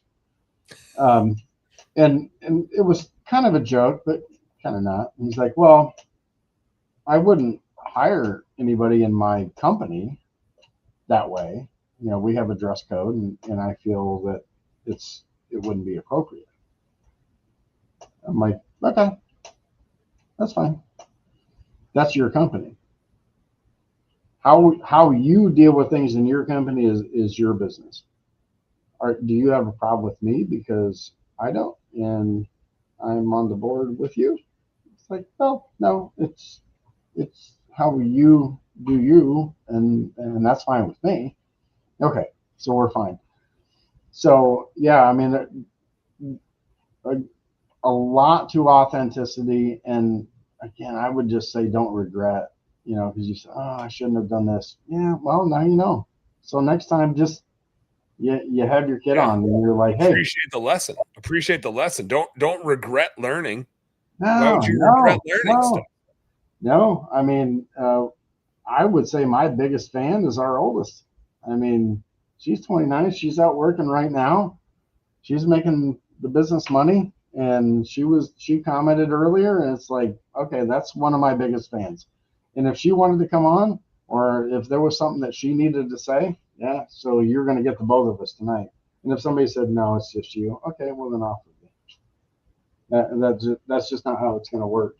Yeah. How we are, who we are, that's what means the most. And that's what will make the biggest impact on people's lives. Ultimately, whatever we're doing, whether it's customers, employees, family, friends, that's what makes the biggest impact on people. Hell yeah. I got to apologize to my daughter that I didn't let her come on tonight. Well, clearly we're going to have to do this again, and you're going to have to bring your daughter on. And, she'll be here until I tell her it's bedtime. Well, she throws. I got the extra set of headphones laying down here. They're for her to. There's certain times in life. I mean, certainly having guidelines and restrictions and structure is good. We like to think that it's not for us, but it is good for kids, especially. However, there are the times where the biggest impact will come from, hey, you're going to be on the podcast with me tonight, and there is no bedtime as long as you're contributing to the podcast. And however whatever that means to them is fine. Including them, having them part of what you're doing, I think that's the biggest thing for Taylor. She's an extension of what I've built. There was a time when everybody knew her as Kevin's daughter. Well, she's not Kevin's daughter anymore. No, she's doing her thing. She's Taylor. And people know her as Taylor. And there's some people that know her more than they know me. Yeah. Perfect. Hell yeah. That's great. That's what I wanted. For years, I remember feeling that way. I was, my dad's name was Calvin. I was Cal's son for a long time. The biggest difference was when I wasn't his son anymore. Yeah. I was me. From the shadow a little bit. Yeah. Mm-hmm. And that starts young. The earlier you can build that confidence, the better. That's my opinion. Hell yeah. Kevin, we covered a hell of a lot of ground. We're like 2.5 hours in here, but I got to pee, and it's probably past your bedtime, if not mine, soon anyway. Well, we're on nights for, we've been on nights for a couple of weeks, so I'll probably be up for another couple hours. But I understand the whole got to pee part. There you go. What anything we didn't cover that you're itching to talk about that we got to hit on before we depart? No, if you're in, the only other thing I would add is if you're in window cleaning or solar cleaning and want some good safety information, check out the Solar Panel Cleaning Convention, November 13th through 15th in Las Vegas. I will also be at the ISSA BSCAI convention, the 14th of November. I have a class there that I'm doing on business psychology. Where is ISSA this year?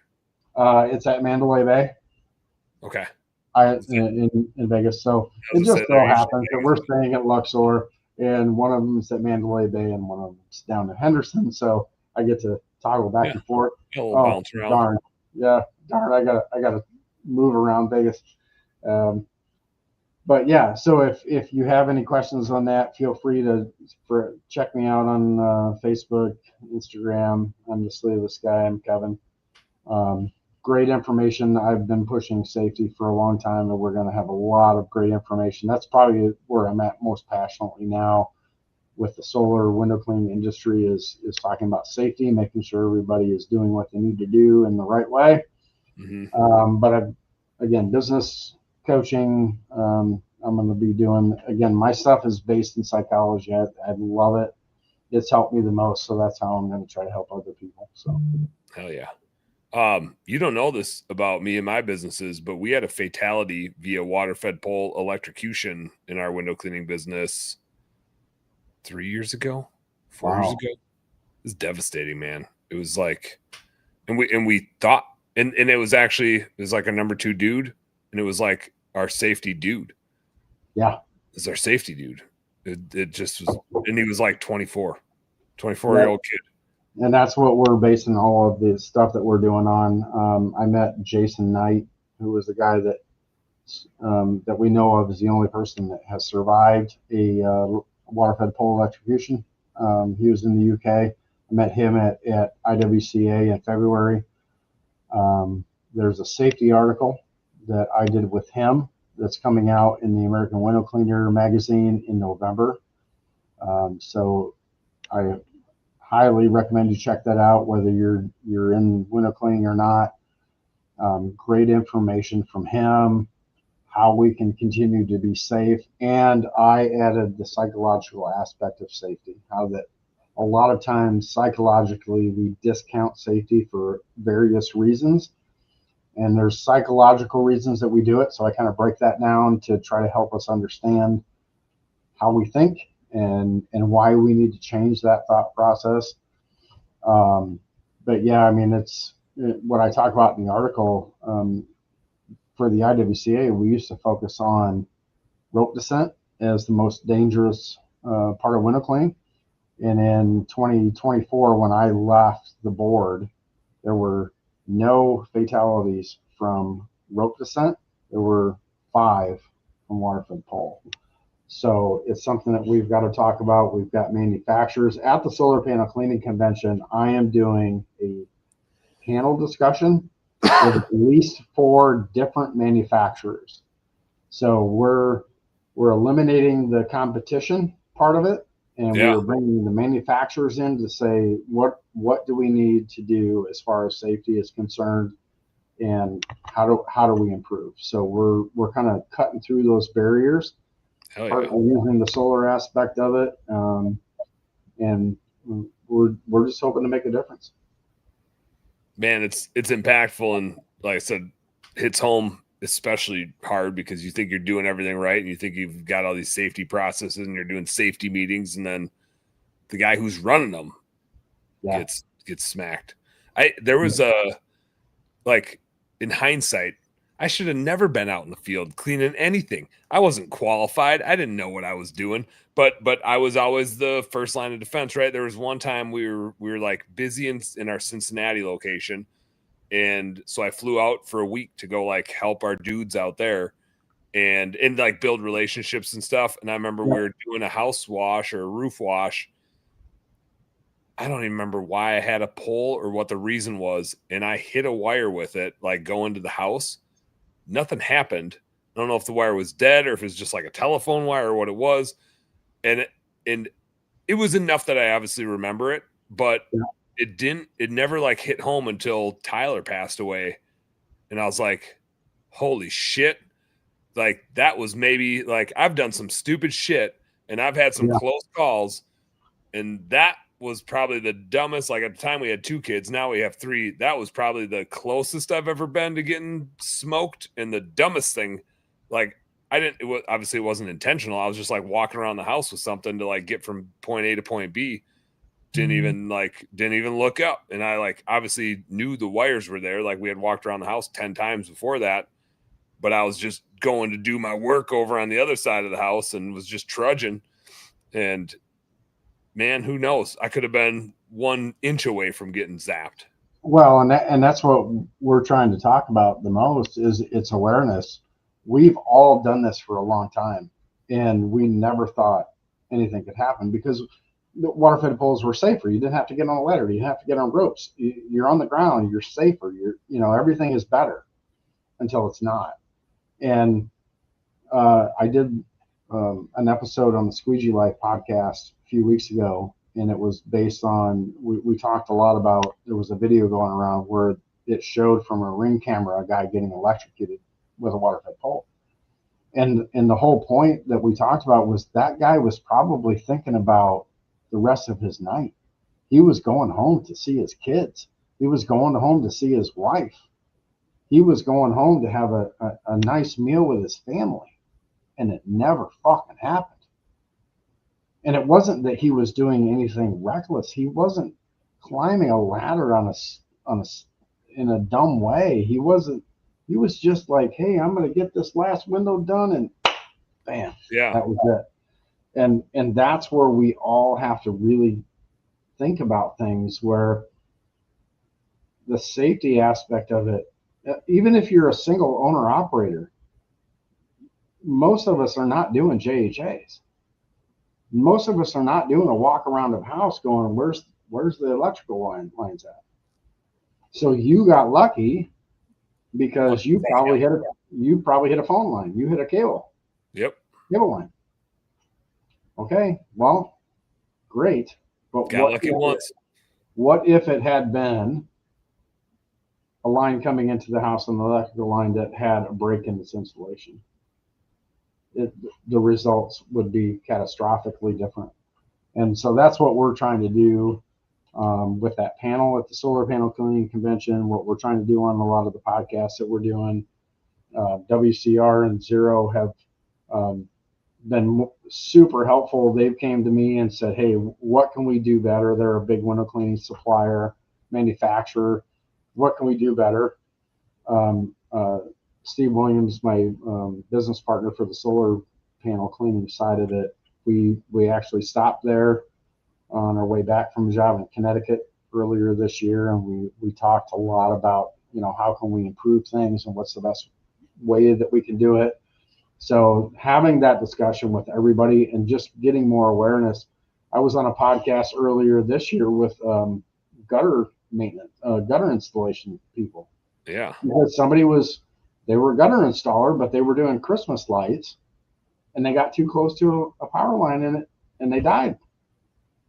And it's like, okay, so this covers a lot more than just window cleaning. It covers a lot more than solar cleaning. Let's just get the awareness out there. So that's our goal, and we've become pretty passionate about it. And sometimes that passion comes across negatively, and people talk shit about us because it's like, oh, you guys think you're just pussies because you won't climb a ladder. It's like, okay, whatever. No, I'm a pussy because I want to go home to my wife. And just seen enough, man. Just seen enough. Just getting smarter with exposure. Yep. I don't want to end on a sad note, but I think it's so damn important. Like I said, it's personally, I'm a pretty happy-go-lucky guy. I remember after Tyler passed away, I was like, and I wasn't even the one running the business. Like, I was just a business partner in it, but I was doing my bookkeeping thing, and Andy, my business partner, was running it. Man, I was like just walking through the house shortly after that and just like broke down in tears. Like, it just, there's no. I was on the board with a guy that lost an employee a couple of years ago, and I mean, it's just devastating. It's I can't explain it. I don't have words for it. So I would say the positive way to end on that is what we were talking about with being aware of yourself. We have the customers, we have the employees, but be aware of yourself. Be aware of your own safety. Be aware of your own mental health. Be aware of your own physical health. Take a lot of account into what you're doing every day, what you're feeding yourself every day, whether it's physically, mentally, emotionally. All of that affects you, but it affects your family, it affects your employees, it affects your business. So the more that you can think about, it doesn't mean that you have to make massive changes every single day or that you have to be perfect every day. Just think a little bit differently. And it could be that you don't walk around the house with a water-fed pole extended. It could be that you're walking to a supermarket with a smile on your face. Whatever that happens to be that day, just make it a better day. Make somebody else's day better. And you have something else. You have more to give to the next person that comes along in your life. Heck yeah, man. Well, Kevin, I super enjoyed the conversation, man. I mean, was great. There was no doubt that I'm not gonna say I appreciate you, but I I thought about saying it, and then I almost like laughed earlier just because I was thinking like, what are my closing lines? So I don't. What if I say I don't appreciate you? That's not safe. I would rather be unappreciated and have more effect than to be appreciated and it just not be authentic. So, well, let me say this. I genuinely really appreciate the conversation. I think it was a fucking great conversation. There you go. I can agree with that. Whatever, like not just out of figure of speech, but that was a lot of fun, man. I'm Yeah, glad we. yeah, I'm absolutely. glad I we agree, 100%. This is Glad we one of the best podcasts I've done in a long time. It's the best damn podcast. It's how we do it. There you go. Rip the sleeves off. I do need to. I need more less sleeves in my life. I got too many sleeves. I got a lot of restriction going on. I'm gonna send you some stickers, and then you're gonna have to get a sleeveless shirt, and we'll do another podcast, and we'll both be sleeveless. Hell yeah. I'm in. That works for me. I'll be wearing. Well, it depends on what the temperature is out. I'm gonna go on the record to say I'm gonna be wearing 2 sleeveless shirts. That's fine. I'm sleeveless and in shorts. Probably 360 days of the year. There might be where are you at? I'm working outside. Where are you at? Where are you at? Southern Michigan. That sounds cold. Yeah, it gets pretty cold here. So I've got pictures of me shoveling snow in a sleeveless shirt with a sleeveless vest on and shorts shoveling snow. Way to own it. I'm authentic. Yeah, I'll live it. If I'm working outside for a few hours, then yeah, I'm putting pants and sleeves on. Don't worry. Yeah, but if you're just ripping like a light, nice, fluffy snow, you're working fast enough. It was like low 40s today, and it was super windy over the weekend. So like all my pine needles had like fallen. The backyard was just covered, and I'm like, I gotta like rake this shit up before we start getting snow. And I was like, man, I'm going outside. It's like low 40s. It's kind of breezy. I'm like, I'm not wearing a jacket. You know what happens if you're shoveling? It's like you barely need a hooded sweatshirt. Yep. The minute you start throwing some snow around, you're just a pile of sweat, and then you get cold because you're sweaty. It's inevitable. It's inevitable. Yep. Well, hey man, super enjoyable conversation. I'd love to, anytime you got something new to share, hit me up. Right. We'll get you back on here. You and I can have some more fun, drink some more drinks. We'll do it again. I appreciate you. I appreciate you, Kevin. I appreciate you too. In a genuine way. Absolutely. In a real way, but just also because it's funny that we already talked about business nerds. Appreciate you guys too. And you all know what to do. Work smarter and harder. Go earn some pride. Good night, y'all.